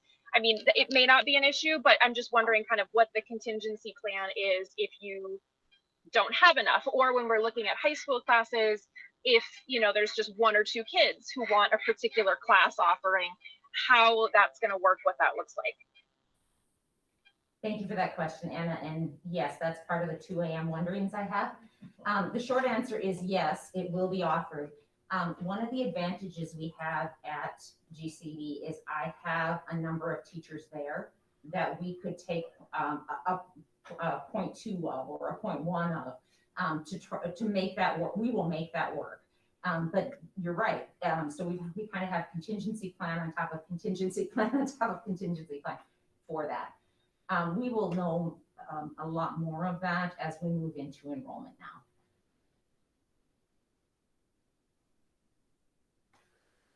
It's kind of like doing one of those rooms where they line up all of the dominoes and you have to know what domino 200 is going to do. And so you've got to have all these different plans. And that's kind of what I think of it as. Karsten. Yeah, could you explain at the high school level anyway, as far as whether students will be able to have shared time arrangements? So they're Yes. taking some classes in Red Wing, some classes via Five Rivers Online. Great question. So I mentioned in the introduction that we've been doing supplemental online learning for, and Brian, you can correct me, are we in year 7 now or? Yeah, if you describe what supplementary means So as well. if I'm a junior at Red Wing High School and I want to take one online course or up to 50% of my schedule online, that's called supplemental, versus comprehensive is anything over that 50. So yes, we will have some students that just stay at their high school, for instance, and take one online course through Five Rivers. And they'll be at Red Wing High School, and there's a shared time form at the Department of Ed where we do that, and they work out all of the funding. And we will have the reverse of that. We may have a student that's enrolled in Five Rivers Online, but wants to take one course such as band back at their high school, and we will have that in place as well with our March coordinator. I just actually talked to our March coordinator this morning. So we are ready to handle that. Would that be the case for like a wood shop too, like some of those hands-on where yes. you need some tools? Mm-hmm. Okay. And then post-secondary enrollment option kids. Yes, so That's we also have an true. articulation agreement with Southwest, just like you do. We would be able to handle that, or through the regular PSEO, that's correct. Nikki's in the queue. That's good to know about the high school kids being able to do what did you call it? The supplemental classes. And then does this, because I have one that really worries about academics and she wants to get into the best college ever. And she goes, Mom, my grades get counted next year. I'm like, okay. So does this get counted towards those things? So we already have a system in place that our board has approved with each of the districts for our students that are currently at GCD programs. So they take high school credit, those high school credits are able to transfer back to their high school. So we've done that for years, and it will not impact college. Okay. And then, this is like our big question, like, how do we lure them back? How do we lure, people to this online, get them in? Is there something that's going to be different about this online that isn't like any other schools or online schools? Like, I know that this supplemental is a really good idea. I really like that because to be able to accommodate to so many diverse learning styles, like there's some kids that do really well online. Actually, they do better because they may not be social, or they may be too social, where kids distract them. And then there might be kids who can't do well, online and just in person. And then there's the kids that do the hybrid. So I really like that that's being kind of introduced. And then have you guys thought about maybe like, this was just a question that I came up with when about maybe not having enough students for one, like let's say kindergarten, like merging them with other grade, like kindergarten and first, maybe, because I'm sure some people have known, but all children are not, just because of the same age doesn't mean they're at the same learning level. Some exceed more, some are take learning. I definitely would have been better off with some kids younger than me, like those type of options. I guess my question is is there room to grow to be different than everybody else to try and lure these kids into our school? So I think what makes us unique is that it's our districts serving our kids. And we know that kids take a lot of pride in our schools, and I think we can. So if they're going to an online school up in Duluth, I think we can get them back. If they're in another online school in the state, I think we can pull them back. That connection with their member districts, I think that's a huge selling point. Kids want that. Their friends live in town with them. That's important to them. And in one of the other questions, you asked a number of questions, so if I missed one, let me know. When I say that we're expecting maybe 200, the survey showed quite a few more than that. The 200 is a pretty conservative number. So I'm hoping that's where it's at. I really feel like we just need to get out there now and market because we don't want kids to choose another online option. If they're going to choose online, we want them to choose this, and we want to make it the best experience ever for them. And they might not stay there forever. They might head back to brick and mortar. We're also having a lot of conversations with the counselors in our schools about, online isn't the best choice for all kids. And so how are we going to monitor that? So we have I forget, Brian, what was the word you used? Well, I mentioned like an early warning, early detection system. Yes, or think of it as hurricane season. So yeah, we're going to have an early detection. We've listed some things. If this and this and this are happening, we're immediately reaching out so that a student doesn't end up in such a deficit that then we can't pull them back. So those are the pieces we're working on right now. Nikki, I think it's really that connection with their communities that is going to sell this to our community. I really like the fact that it's so the 5 rivers, so the different in the Goodhue County, that opens up our children to be able to be social with other districts kind of, and, make more relationships, not just in Red Wing. I really like that. And then just one more question. So so we'll just take Red Wing, for instance, because we're Red Wing. If a child wanted to enroll and they were already enrolled in Red Wing, would they have to do the withdraw process, or how does that work to just get enrolled into the online instead of in person? That's a great question. Yes, they do have to go through the enrollment process, just like if they left Red Wing and went to Cannon Falls, or left Cannon Falls and went to Big. But having said that, we're really trying to make sure that it's as efficient, the precise families as possible. Yeah, because I've withdrawn my children and then registered them back into Red Wing, and it is not a fun process to do both, but maybe that's something we can kind of groom along the way too, to maybe not make it so hard. Because my thing I worry about is that, let's say we get a student that withdraws from Red Wing in person to get online, turns out they don't, I'm assuming something with this early detection situation or scenario, or I'm not really sure what you had called it, but would kind of pick that up and for them to be able to go back in if it wasn't a fit.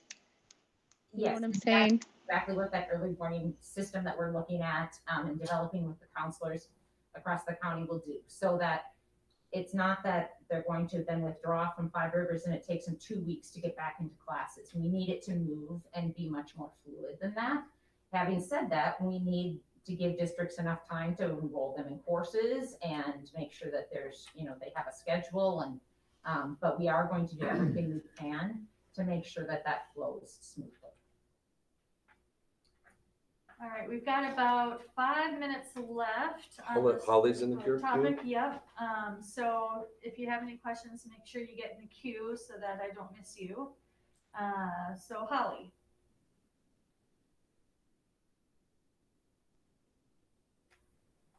Mute would be nice. My question is, how does this correlate with credit recovery? for kids in high school? Is that a separate program still? Or is it something kids can put one of these classes in their schedule that they can do outside of the school day to make up those credits? You are Is it a different funding source?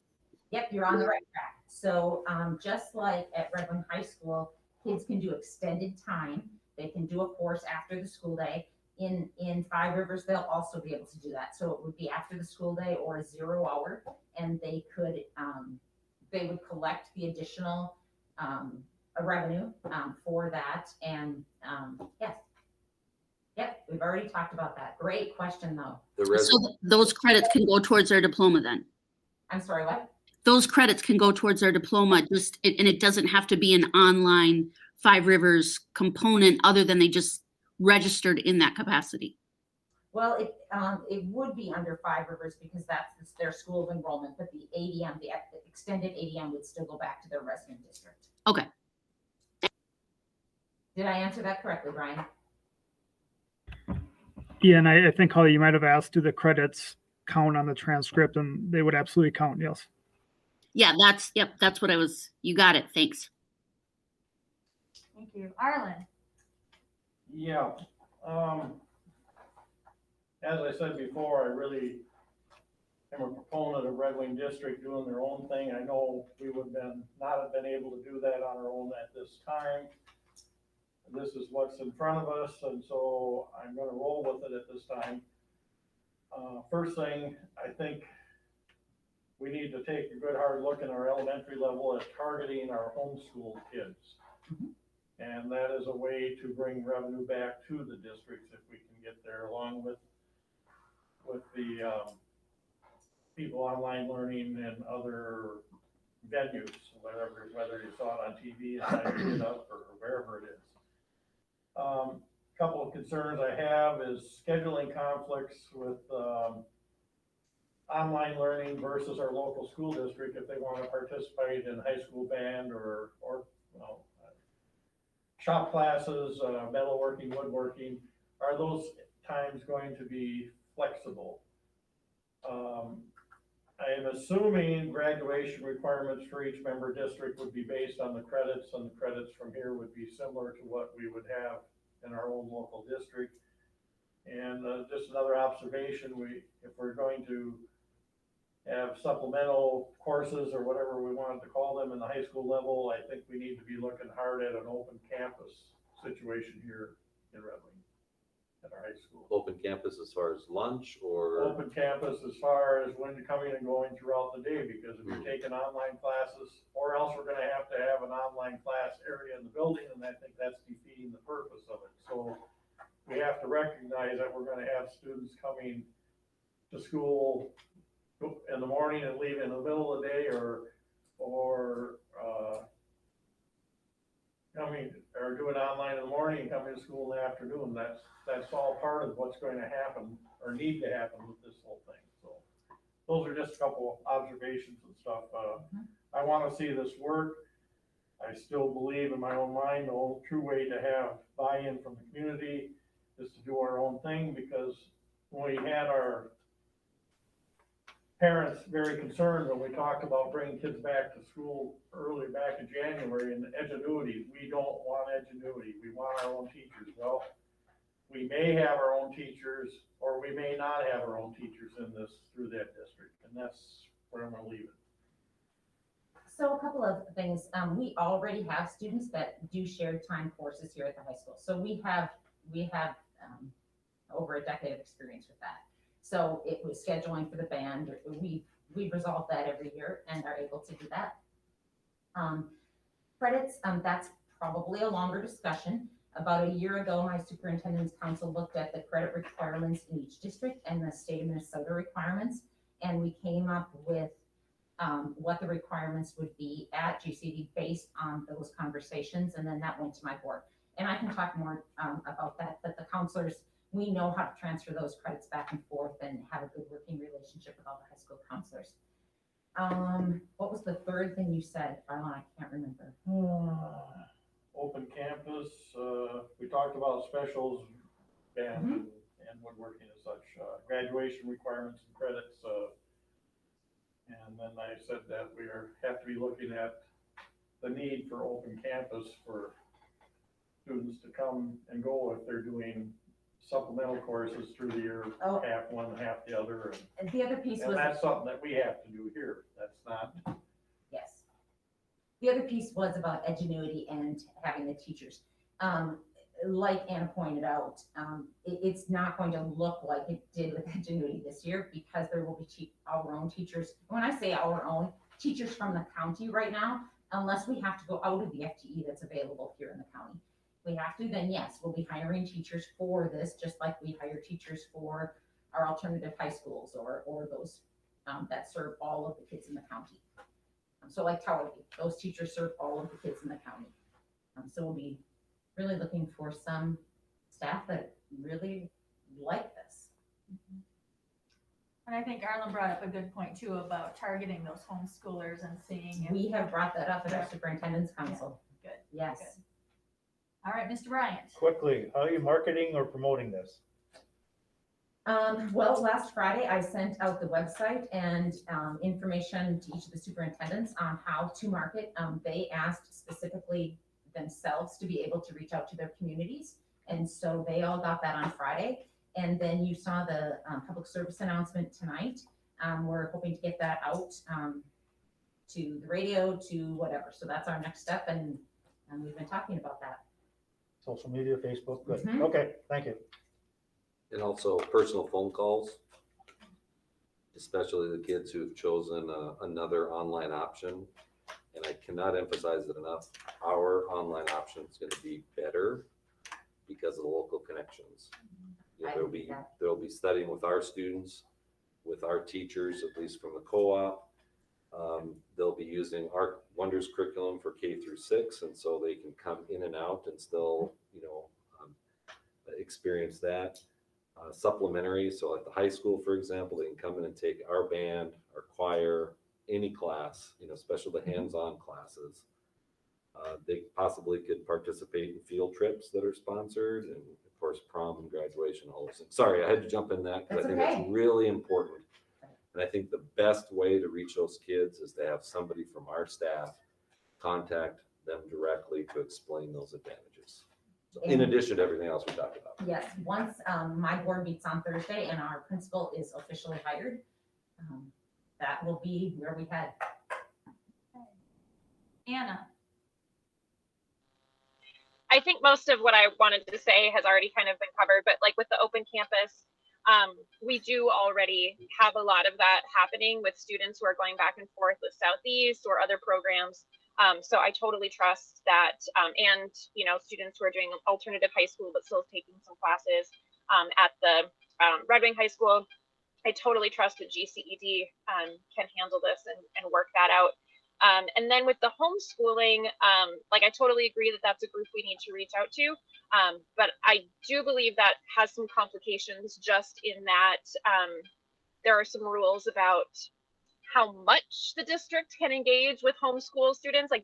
If it's invited by those homeschool families, that's fine. But for the district to reach out, I think that gets a little bit complicated. I don't know if maybe Karsten can clarify some of the details with that, but I believe that gets a little bit hairy. Yeah, and clearly our role is to explain options to families. To market. Every family has a different circumstance, different needs. Homeschooling is an effective option for many homeschool families, so we're not trying to erase that possibility. But I know if I were a homeschool parent, I might want some help with math curriculum, for example, so they could still teach some of the subjects at home with a parent, but they could also access our math curriculum so that you have an expert in the field, working with our kids. So yeah, we don't want to push the recruitment, that's really not what it is. It's really to share the options because we want our families to make the best possible option for their kids. All right, Arlen. yeah, two quick questions. One on, Carson just mentioned ADMs and being funded for ADMs. How would that work if student is homeschooled but opted in for a math class or just a couple things, but not the entire day. It's called shared time. So then we would have just a partial ADM and the other part would be just nobody collecting it. Is that correct? Or I think, and correct me if I'm wrong, please, Sherry, if it's a Red Wing student, then we would get the full ADM allotment for, that student. Are you talking about homeschool child? Yeah. Okay, homeschool sorry. Student in Red Wing that just took one part of. Yeah, then we'd get a proportionate share. So Proportionate share, if it's okay. 1/6 of the time, then we get 1/6 of the ADM. And the second part of the ADM collecting comes to if a student is enrolled in another open enrolled from, say, Red Wing to another school district, and then they go into online learning, who gets the collecting of the ADM? I was waiting for that question. I asked the same question just a few days ago. Yes. Yeah. People want to know. So if, for instance, a Red Wing student is currently open enrolled to Cannon Falls, and they decide to, a Red Wing resident student is open enrolled to Cannon Falls, they decide to go to Five Rivers Online, their ADM goes to Red Wing. So if a student enrolls in Five Rivers Online, it ends the open enrollment that was in place. The ADM must go back to their resident district. Resident district, not the district, because all of them are resident districts technically in your formula, so you've They're the answered. Thank you student is a very resident. much. Thank you very much. So if we have somebody enrolls in Red Wing to Lake City, and then they do online learning, Now their ADM is now their returning to you. ADM is back in Red Wing. That is correct. Thank you. Okay, and Nikki, I'm gonna give you the last question. Oh, thank you, Pam. So here's my question. What do we got on teaching real Minnesota history here? We have history courses. So Nikki, I'll admit, I did not get into the curriculum like Jalen and Brian did. Okay. So I can't answer that. Jalen? You bet we do. So we just like any brick and mortar school, we need to cover Minnesota's academic standards. And so social studies is a key piece of that. In fact, Nikki, just for your information, right on my desk right now is a huge piece of all the different good pieces of literature, American Indian options, and looking at the complexity of text going across the grade levels. And sorry, but once a teacher, always a teacher. We've got to help connect the dots for our kids. And so one thing that's so exciting is how we're really building the interdisciplinary units. So we can learn about history and our own history by also learning how we write and how we read, because we're going to go and read for real and we're going to apply that. And so is that getting to your question, Nikki? Yeah, and then I don't know if you, our sister tribe, Shakopee, I know that they just did something with the state of Minnesota, donated some really good educational pieces on the history here. Would Five Rivers Online, would they be, maybe, would it be available to them to incorporate that, because you are state of Minnesota, technically still. Do you know anything about that? I don't, but I'm sure want to go and find out more information. And I have a few people in Shakopee, so I'll be making some connections very soon. Good. All Thank right, you. wonderful. Thank you. Oh, Holly. Okay, you are the final last word. Okay, thank you. Our agenda. Well, are the teachers going to be housed in the same space so they have each other as resources? Because it can get pretty lonely if you're that teacher out there who's doing first and second grade at that building. So where will they be sitting, teaching from, number one? And number two, this is a lot.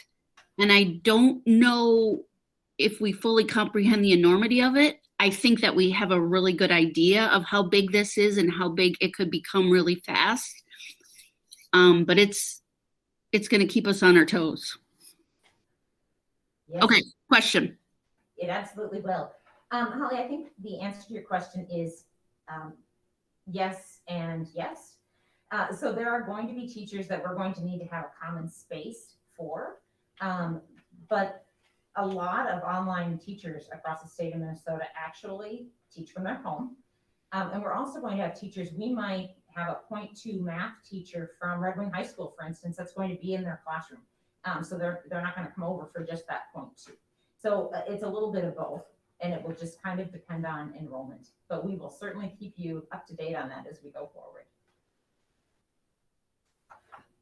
All right. Well, as it always happens, you'll be later on sitting, watching TV and thinking, I should have asked X, Y, and Z. So I know Sherry and Carson will be available for our ongoing questions. And a reminder, Pam, about that request info link on the website. So yes. If you have a question, certainly put it in there and encourage people in the community to do that. Thank you. Thank you, Sherry. We really appreciate you being here, Sherry, and Brian and Jillian. We thank you for your time and good luck to you. We're excited to see how this grows and develops. So awesome. Thank you. Next on our agenda is a discussion about board pay and compensation. This is always a difficult discussion to have right in January when new members are coming on board, and then we always put on that agenda board pay in January. And so we wanted to come back and have this discussion to talk about where we're at, where we fall in amongst other districts, and plan moving forward. So it looks like Superintendent Anderson put following pay scale on there as a starting discussion. Do you have anything else that you would like to say as we begin this? I'll just say that, the current column obviously is the current pay. And then I literally just, made some adjustments for the, 2022, again, as a starting point, not as an actual recommendation, because I know how much time the chair, well, each of the officer positions I'll put into the position. And then in addition to that, I just threw out the possibility of adding $200 per year. Should probably be more than $200 per year, I got to be honest with you, but I wanted to throw that out as a starting point. And the primary reason is that we spend so much time, and it's a difficult conversation, as you said, Pam, right at the beginning in January.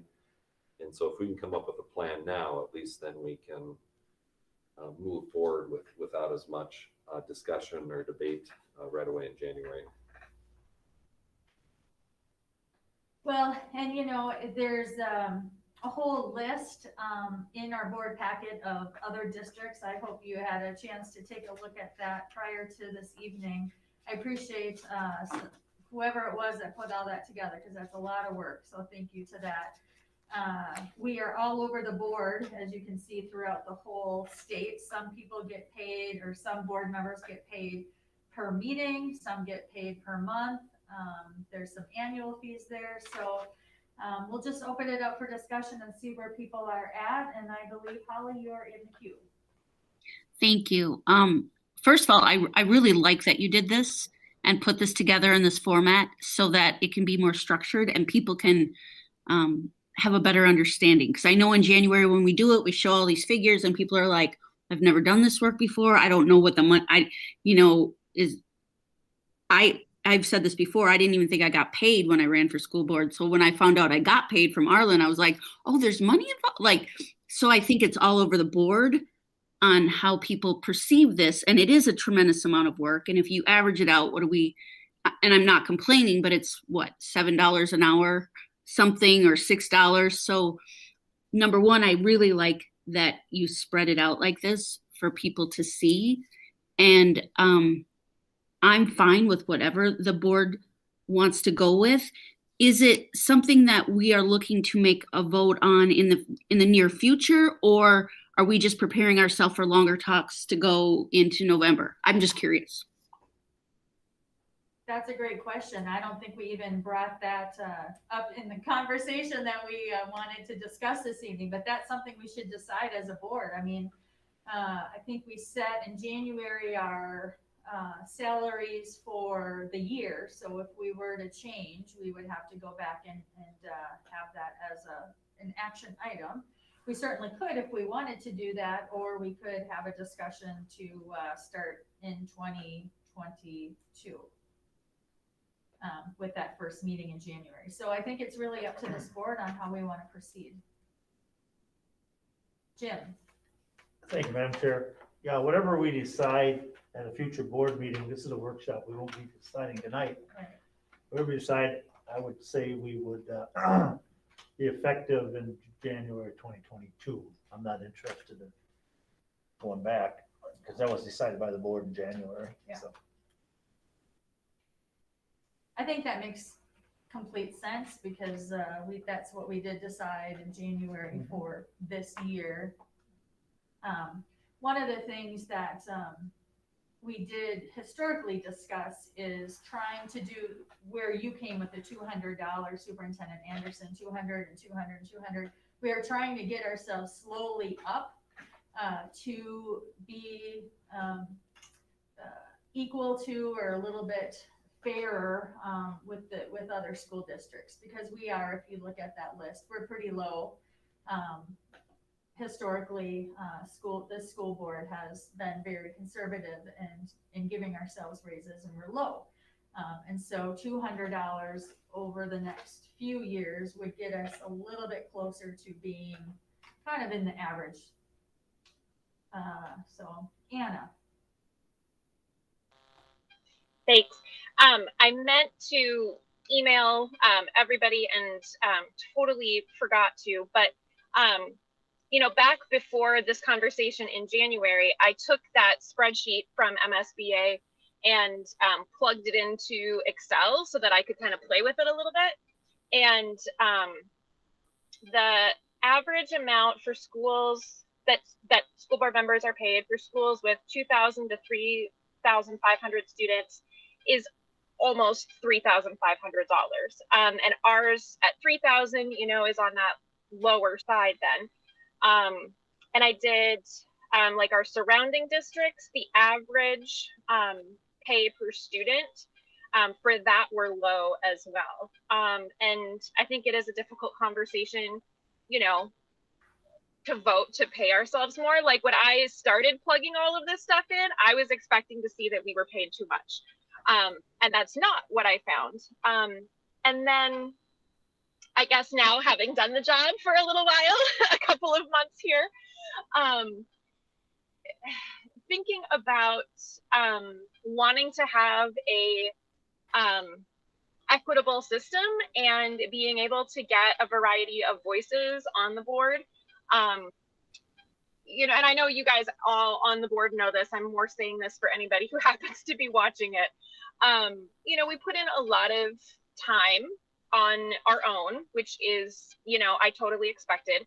But the time for the meetings is pretty significant as well. And if you typically work in the evenings, if you have children and you don't have another adult partner who is available in those evenings, and you have to hire babysitters, things like that, it does cost money for us to, you know, be able to be a functional board member. So, you know, on one hand, I feel like, oh, you know, why should we vote to pay ourselves more?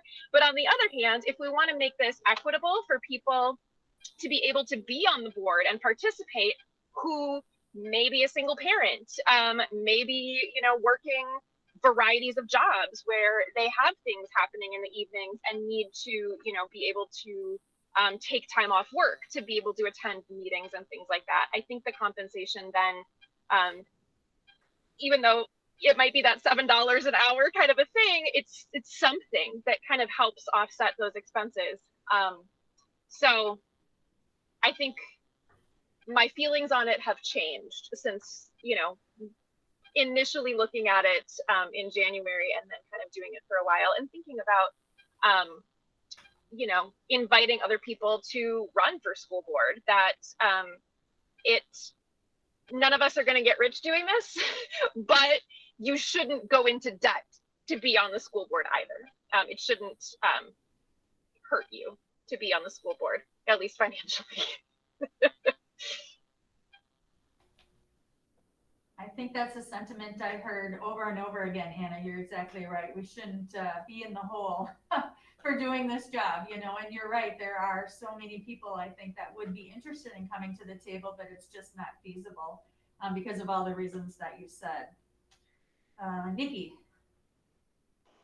I've always, well, I volunteer most of my time anyways. I have the means to, but I like when Anna had said that, because that made me think that, yes, that we're actually not making changes for us, but we're actually creating space for other voices to come to the table. So thank you for saying that, Anna. 'Cause, I mean, I want to do the right thing by everybody, but I also like thinking of that future too. So thank you.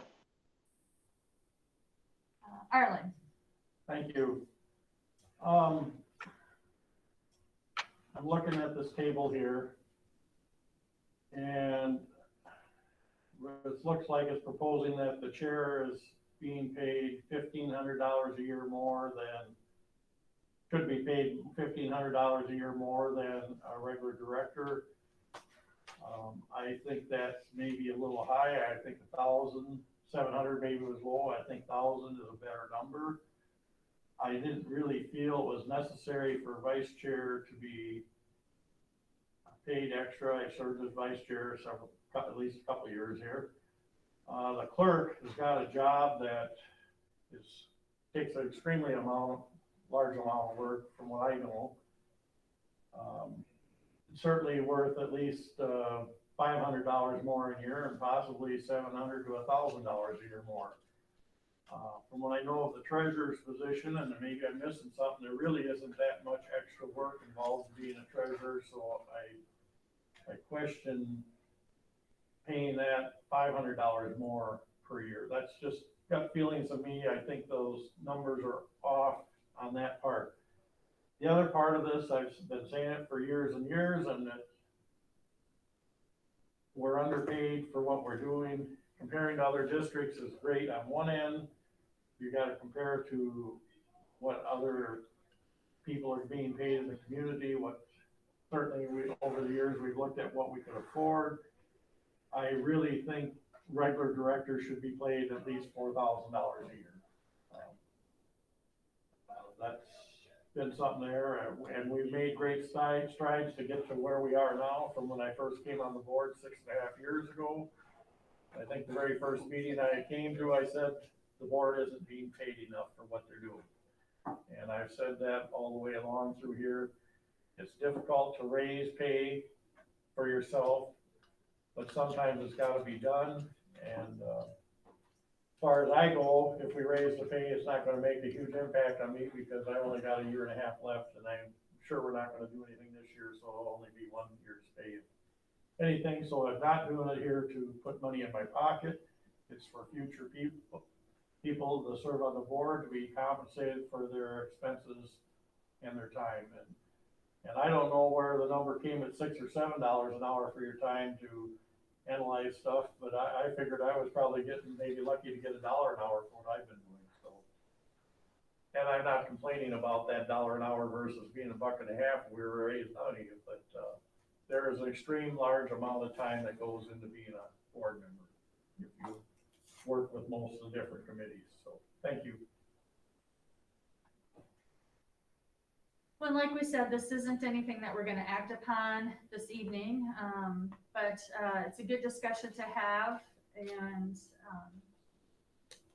you know, we'll collect feedback from now until the end of the year. Of course, this is always something that we put on our January organizational meeting, so we'll see this again. But any other last comments or thoughts on this, Jim? I see his hand is raised. Yeah, I don't think, are we actually wait till January to make a decision on this? I thought the idea is to discuss it and finalize it before January of this year. I think I'm more comfortable finalizing it in an upcoming meeting and effective in January, and then every year January just kind of goes through, it continues on from until if you want to do it through 2024, then during the summer of 2024 you revise it. Yeah, That's my thinking. I was kind of thinking along Jim's lines, but obviously it's up to the board to decide. I don't think we want to wait till January to decide it. I'm completely fine with however we want to tackle this. And I'll just say, and I've said this before, Anna hit it on, Arlen a little bit hit it on. I don't do this for the money either. I think it's more like 50 cents an hour you put in. You get paid for all you do.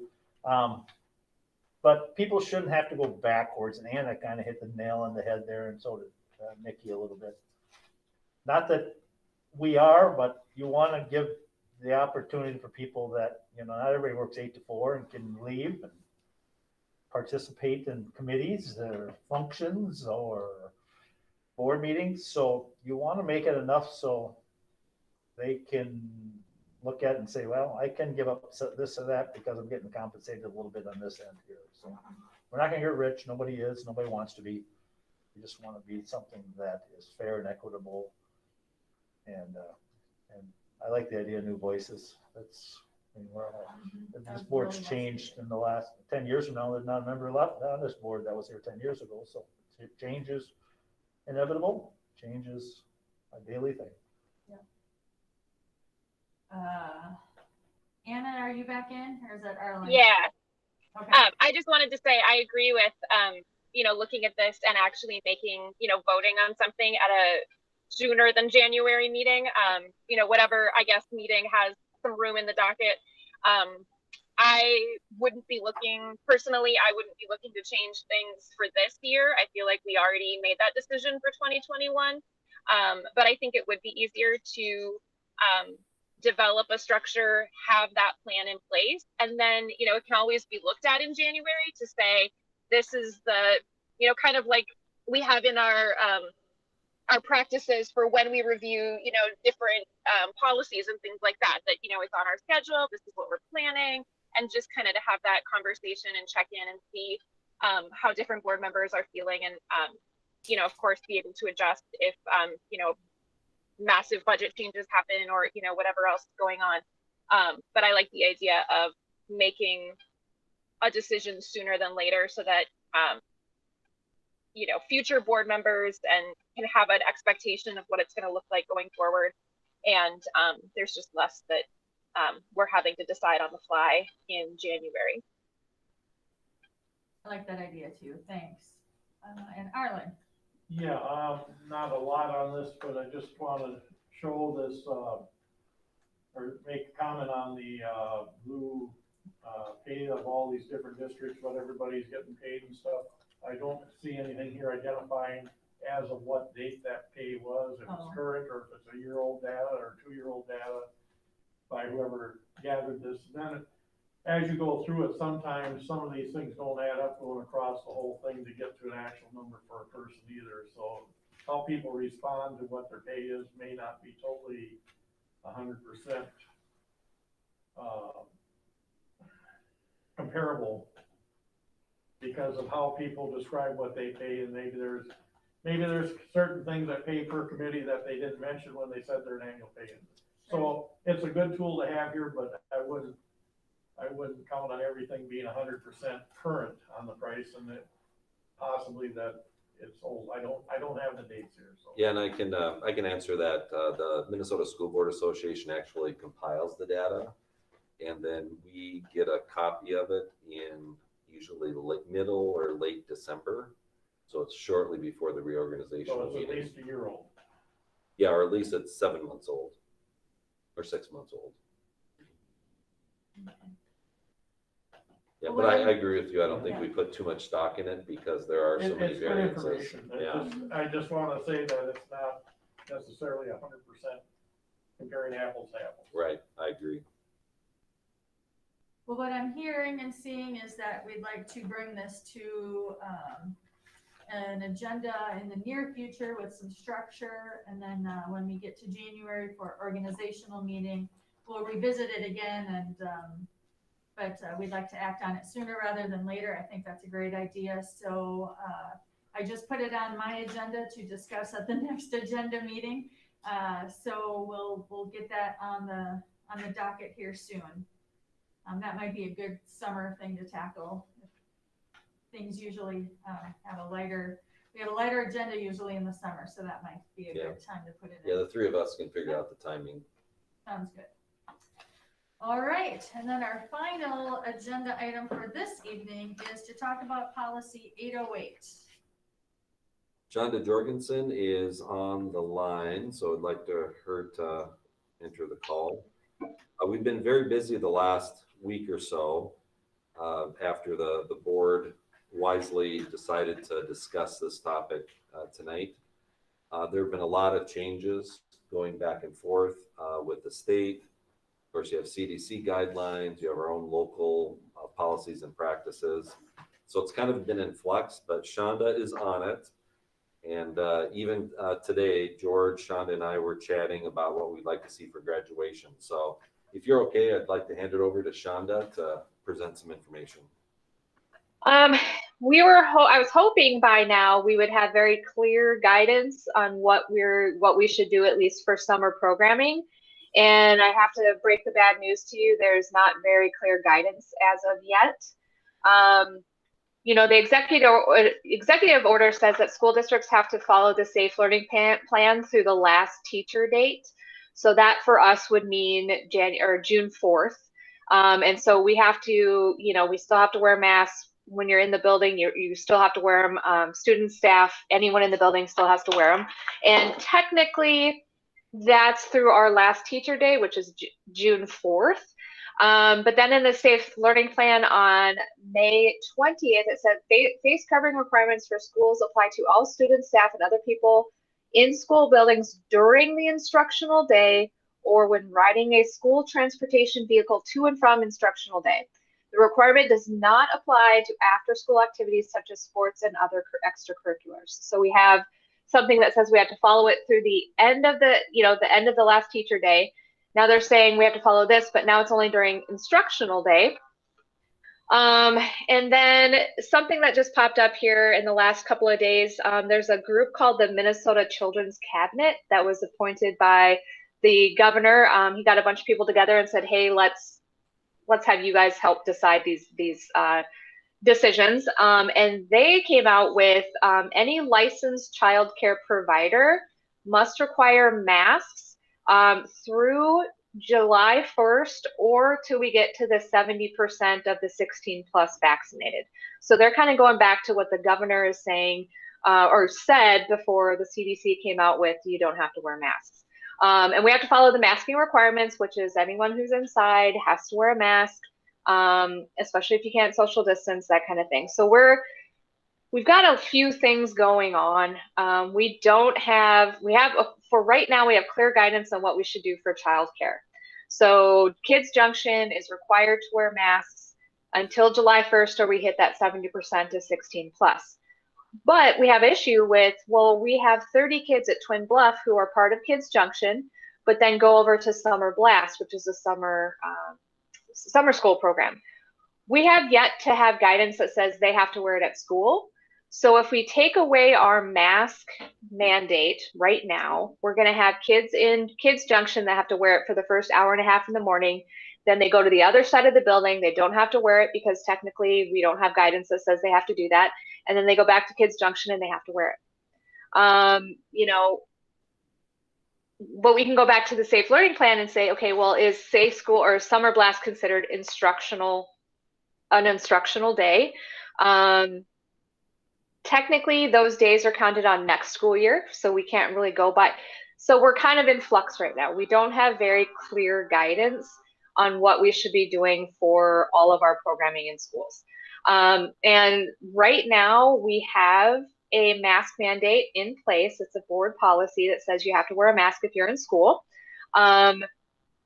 we can't really vote on it today to change that today. Then that the first time we could do that would be January, or not we, I can't say me, but you, would be January 7th, which is our first day of summer school, first day of Kids Junction, first day of everything. So changing, right now, the COVID team would like to see it just stay in place. We'd like, honestly, to see it stay in place for the entire summer. The kids have been coming to school. They've been wearing masks. They're used to wearing masks. It is a mitigation strategy that helps not bring in COVID. Kids 11 through birth can't even get vaccinated yet. And the Minnesota Department of Health says that if you are unvaccinated, it is strongly recommended that you wear a mask.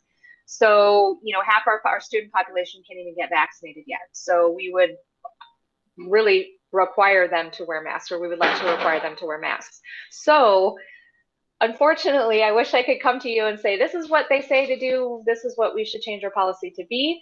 But we just don't have that specific guidance yet, unfortunately. And so for now, we, like to keep it in place and then kind of table it until we get clearer guidance. The COVID team will say masks, obviously, we like to be the safest as possible. But that's just because we know it works and we know it's safe. But I can't point at a Minnesota Department of Education or Health document that says this is what they're telling us to do.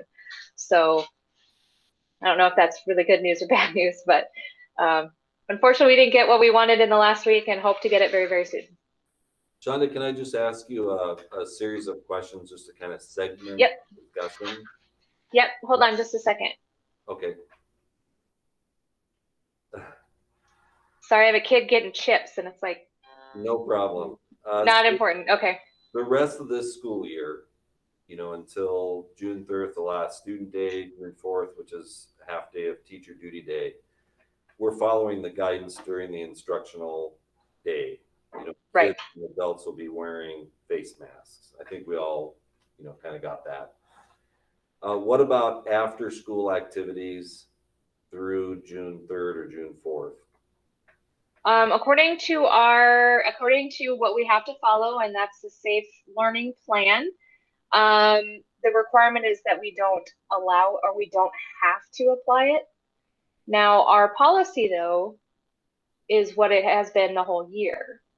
So do we follow what our policy is until we change it, or do we disregard the policy and just now follow the guidance by the Minnesota Department of Health? I don't know if that was a helpful question or not, but. Can you show me the provision in the face coverings policy, please? That addresses that one, the after school activities.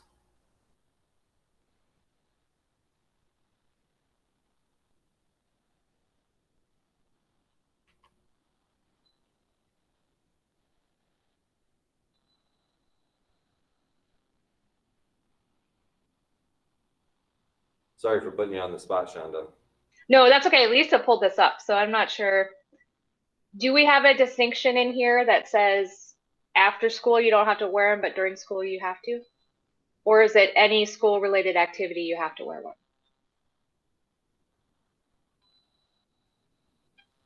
I don't think we've differentiated yet, have we? I don't think so. Actually. Because at the time when this was written, it was every activity. Yeah. So obviously we have to talk about how to revise this policy and at what point, because as information continues to change and evolve, our policy is going to have to continue to change and evolve. So obviously we can't do that this evening, and we have so much information that we need to have first before we even hash out what we're going to do or say in policy 808. So right. This is a good pre-discussion to the discussion, I think, because and I was hoping to have more, we were told the guidance would be coming in a few weeks. A few weeks could be 2 or 5. So, and unfortunately we haven't gotten that yet. We do have that one children's cabinet policy that says We have to, childcare. So this is not just school childcare. This is certified childcare in the state. They have to wear masks until July 1st, or we hit 70%. And that could just be that they aren't quite sure yet. So let's just throw that out there. And then when we get more information, we'll revise it. So at least for Kids Junction, that will have to be part of the plan. I just wish we had something like that for, inside Lego robotics or extracurricular activities inside during the day, what would be considered the instructional day, or, kids moving from one setting to another, childcare to, an instructional setting, do we carry it over? Do we let them drop it? If they're in the same building and they're seeing the same kids, they're doing the same thing they did during school, I don't see why we wouldn't require it. But I know people are ready to get rid of it. But you have to remember that COVID isn't gone. And so what can we do in our schools to keep our kids safe like we have all year? So another question, Shonda, that's time sensitive would be graduation ceremony. Sure. Describe what the plan is. George, Shonda and I talked about it earlier today. So if it's outside, no masks. It's outside, let's let them have it.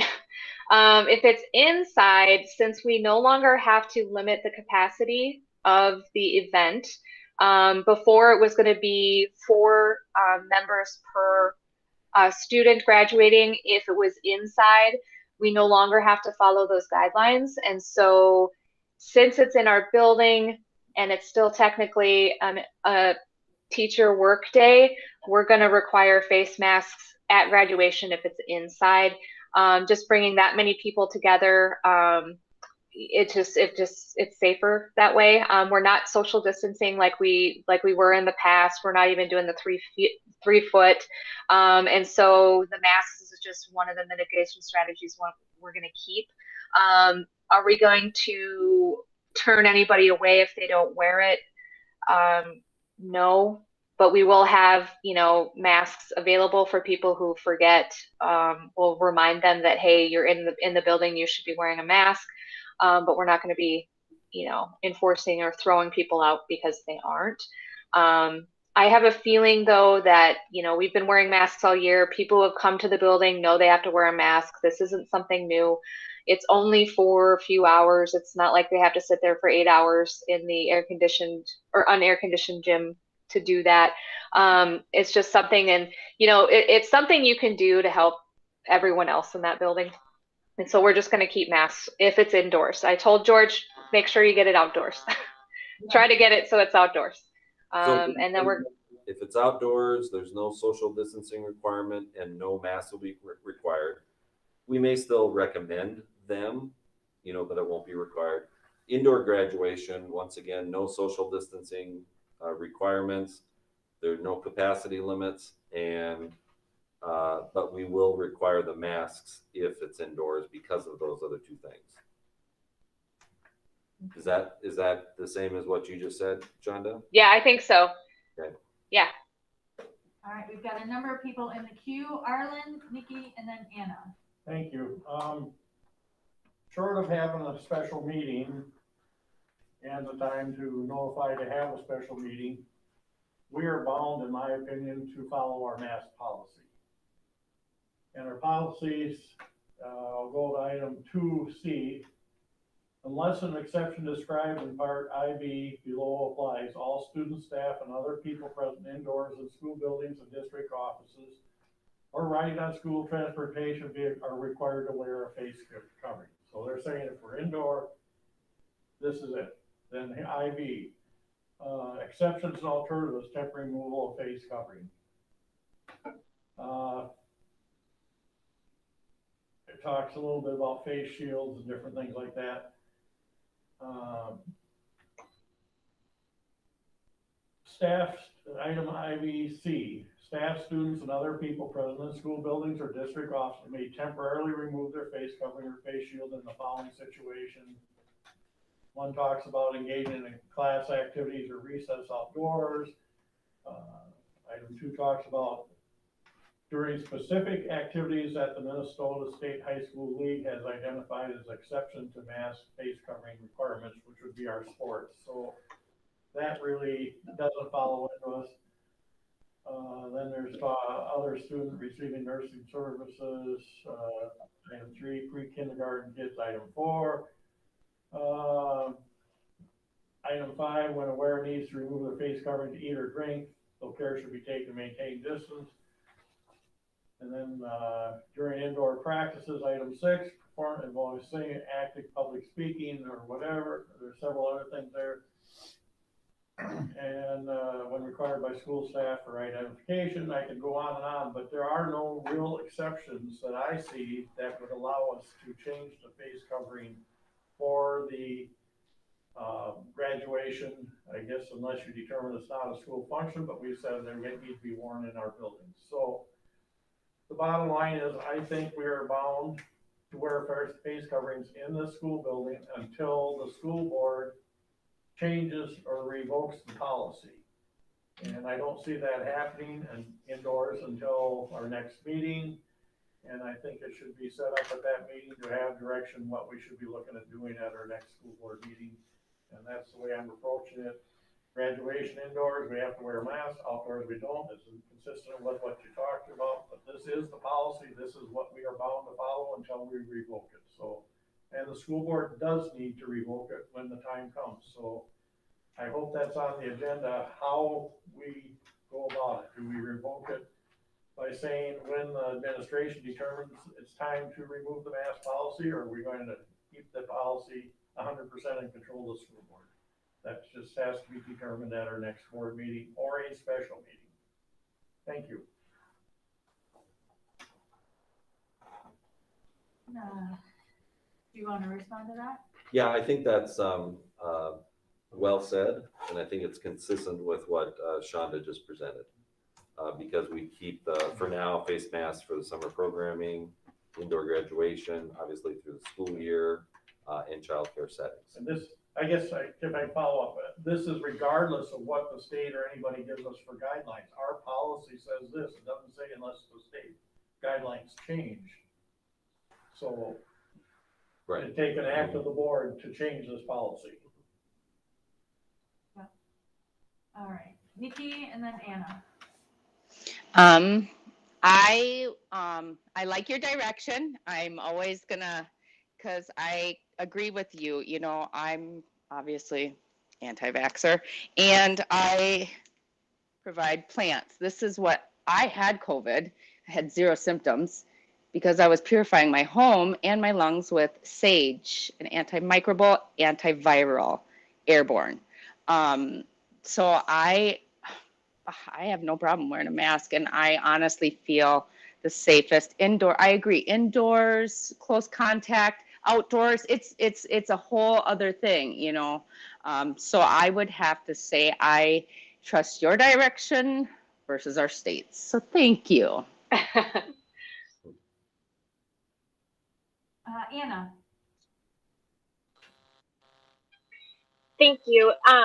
And thank you, Shonda, for going over all of this stuff. I do hope we get more information from the state soon.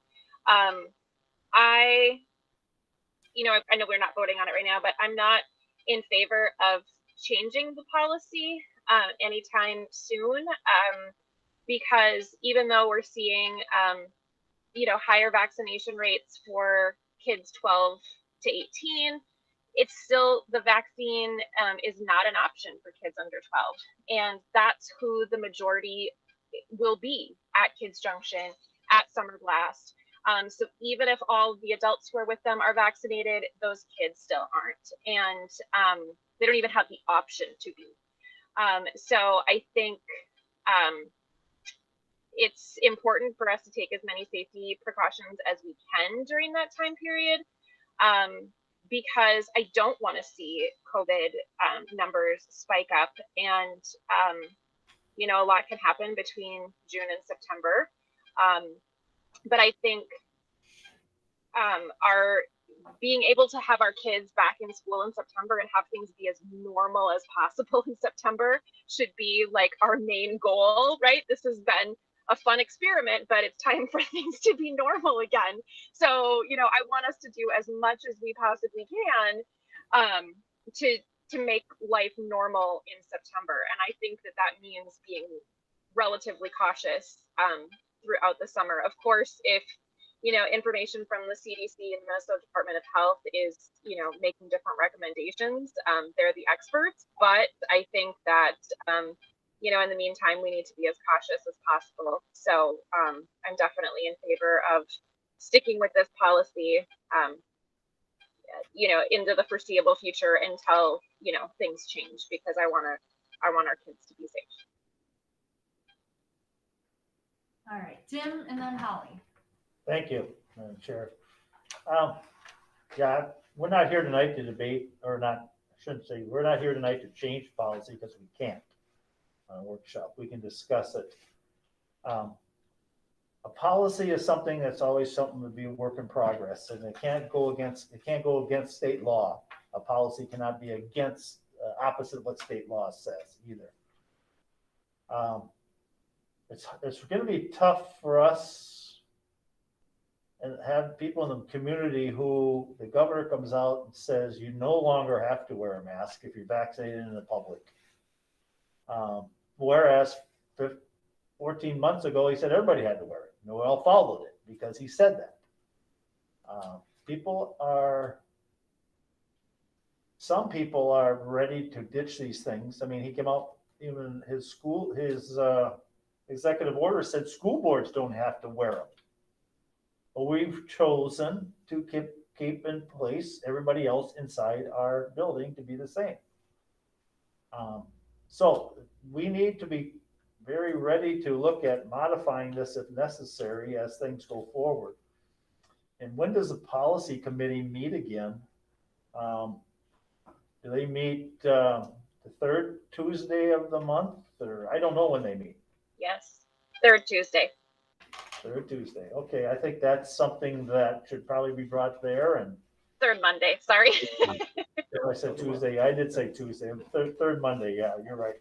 So I think that's a good spot to start it, because I mean, we can go back and forth and come up with 14 different ways to change the policy in a board meeting, and that's what committees are for. But it's tough to go out there. You can no longer, in some of the big box stores that people go to, or the restaurants and all that, don't have to wear a mask walking in the door. So it's all around the board here, everybody. But I think we have to be ready to change. And I think we'll get some guidance here in the next few weeks. I think it changes somewhat regularly, but you know, we're all trying to be safe. And we're all trying to be safe. I get that, but we have to be ready to change. Your suggested timing works well. If it was on, if the policy committee discussed that on June 21st, we have that special meeting workshop on the 28th. So we could consider a change at that time, and we'd have to talk about that. Depends on the guidance, but that timing would work well. We just talked to the finance committee. What he's talking about, special meeting. We haven't told anybody, but chair of the finance committee is Ms. Tower, and Mr. Anderson and Ms. Paradis. The state hasn't gotten their work done in the legislature for funding for us, so they're going into extra innings. Maybe not till June 14th is what we're hearing. So we'll talk about that the next agenda We can't meeting. talk about it right now, Jim. But no, I'm not saying that, but we're just, The timing is, he's talking about. Yeah. I'm not saying it, but I'm saying it, but I'm not saying it. Yeah, don't say it. Oh, you're in the queue.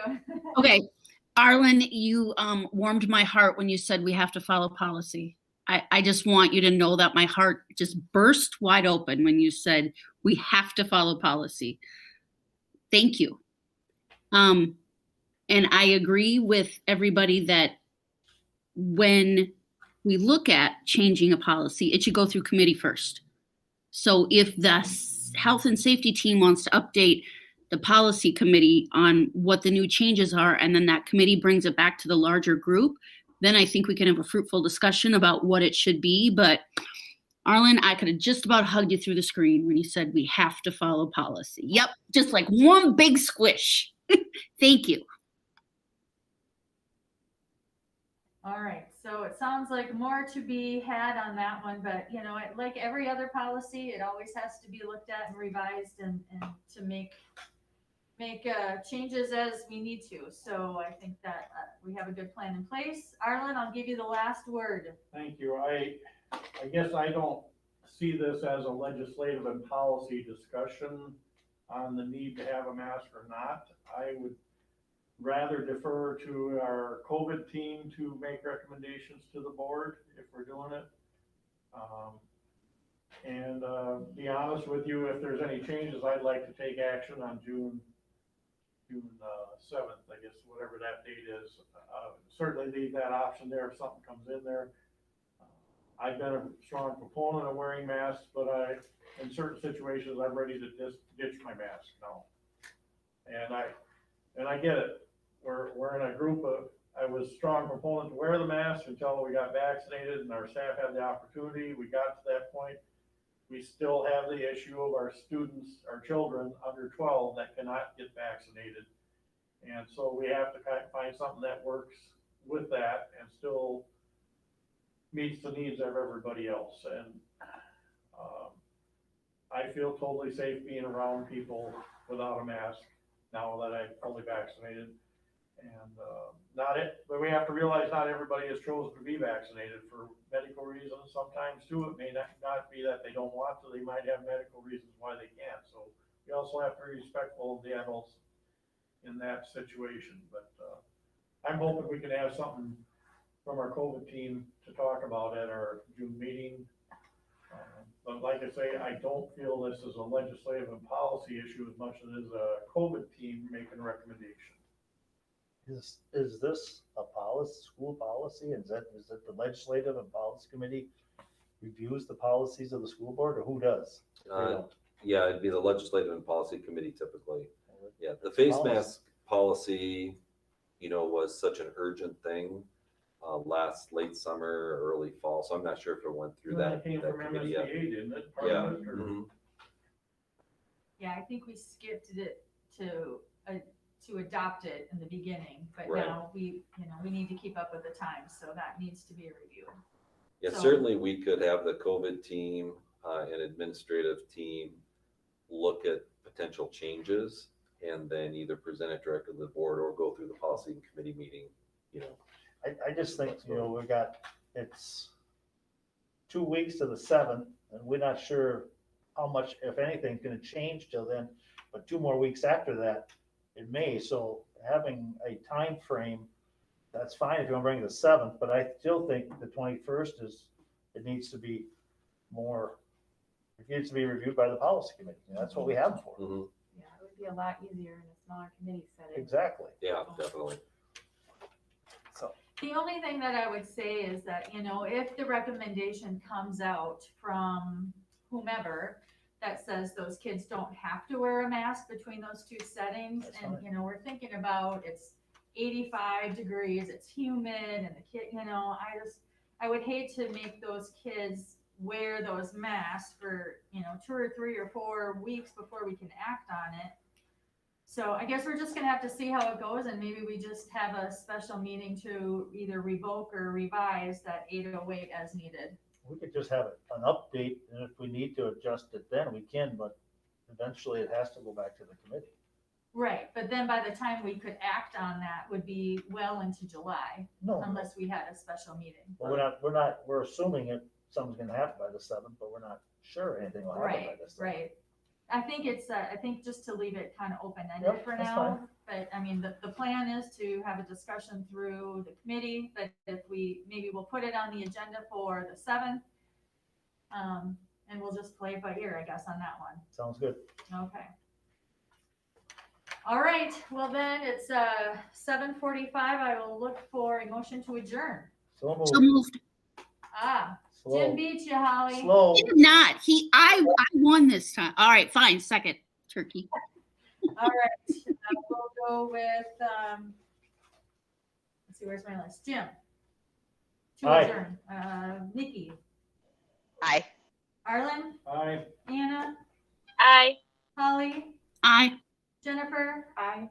And chair votes aye. We are adjourned at 7:44. Good night, everybody. Thank you. Good night, everyone. Bye. Having the estimated timelines is a good thing on those workshop topics. Praise the Lord. Yes, it's So it very frames helpful. I everything. wonder who suggested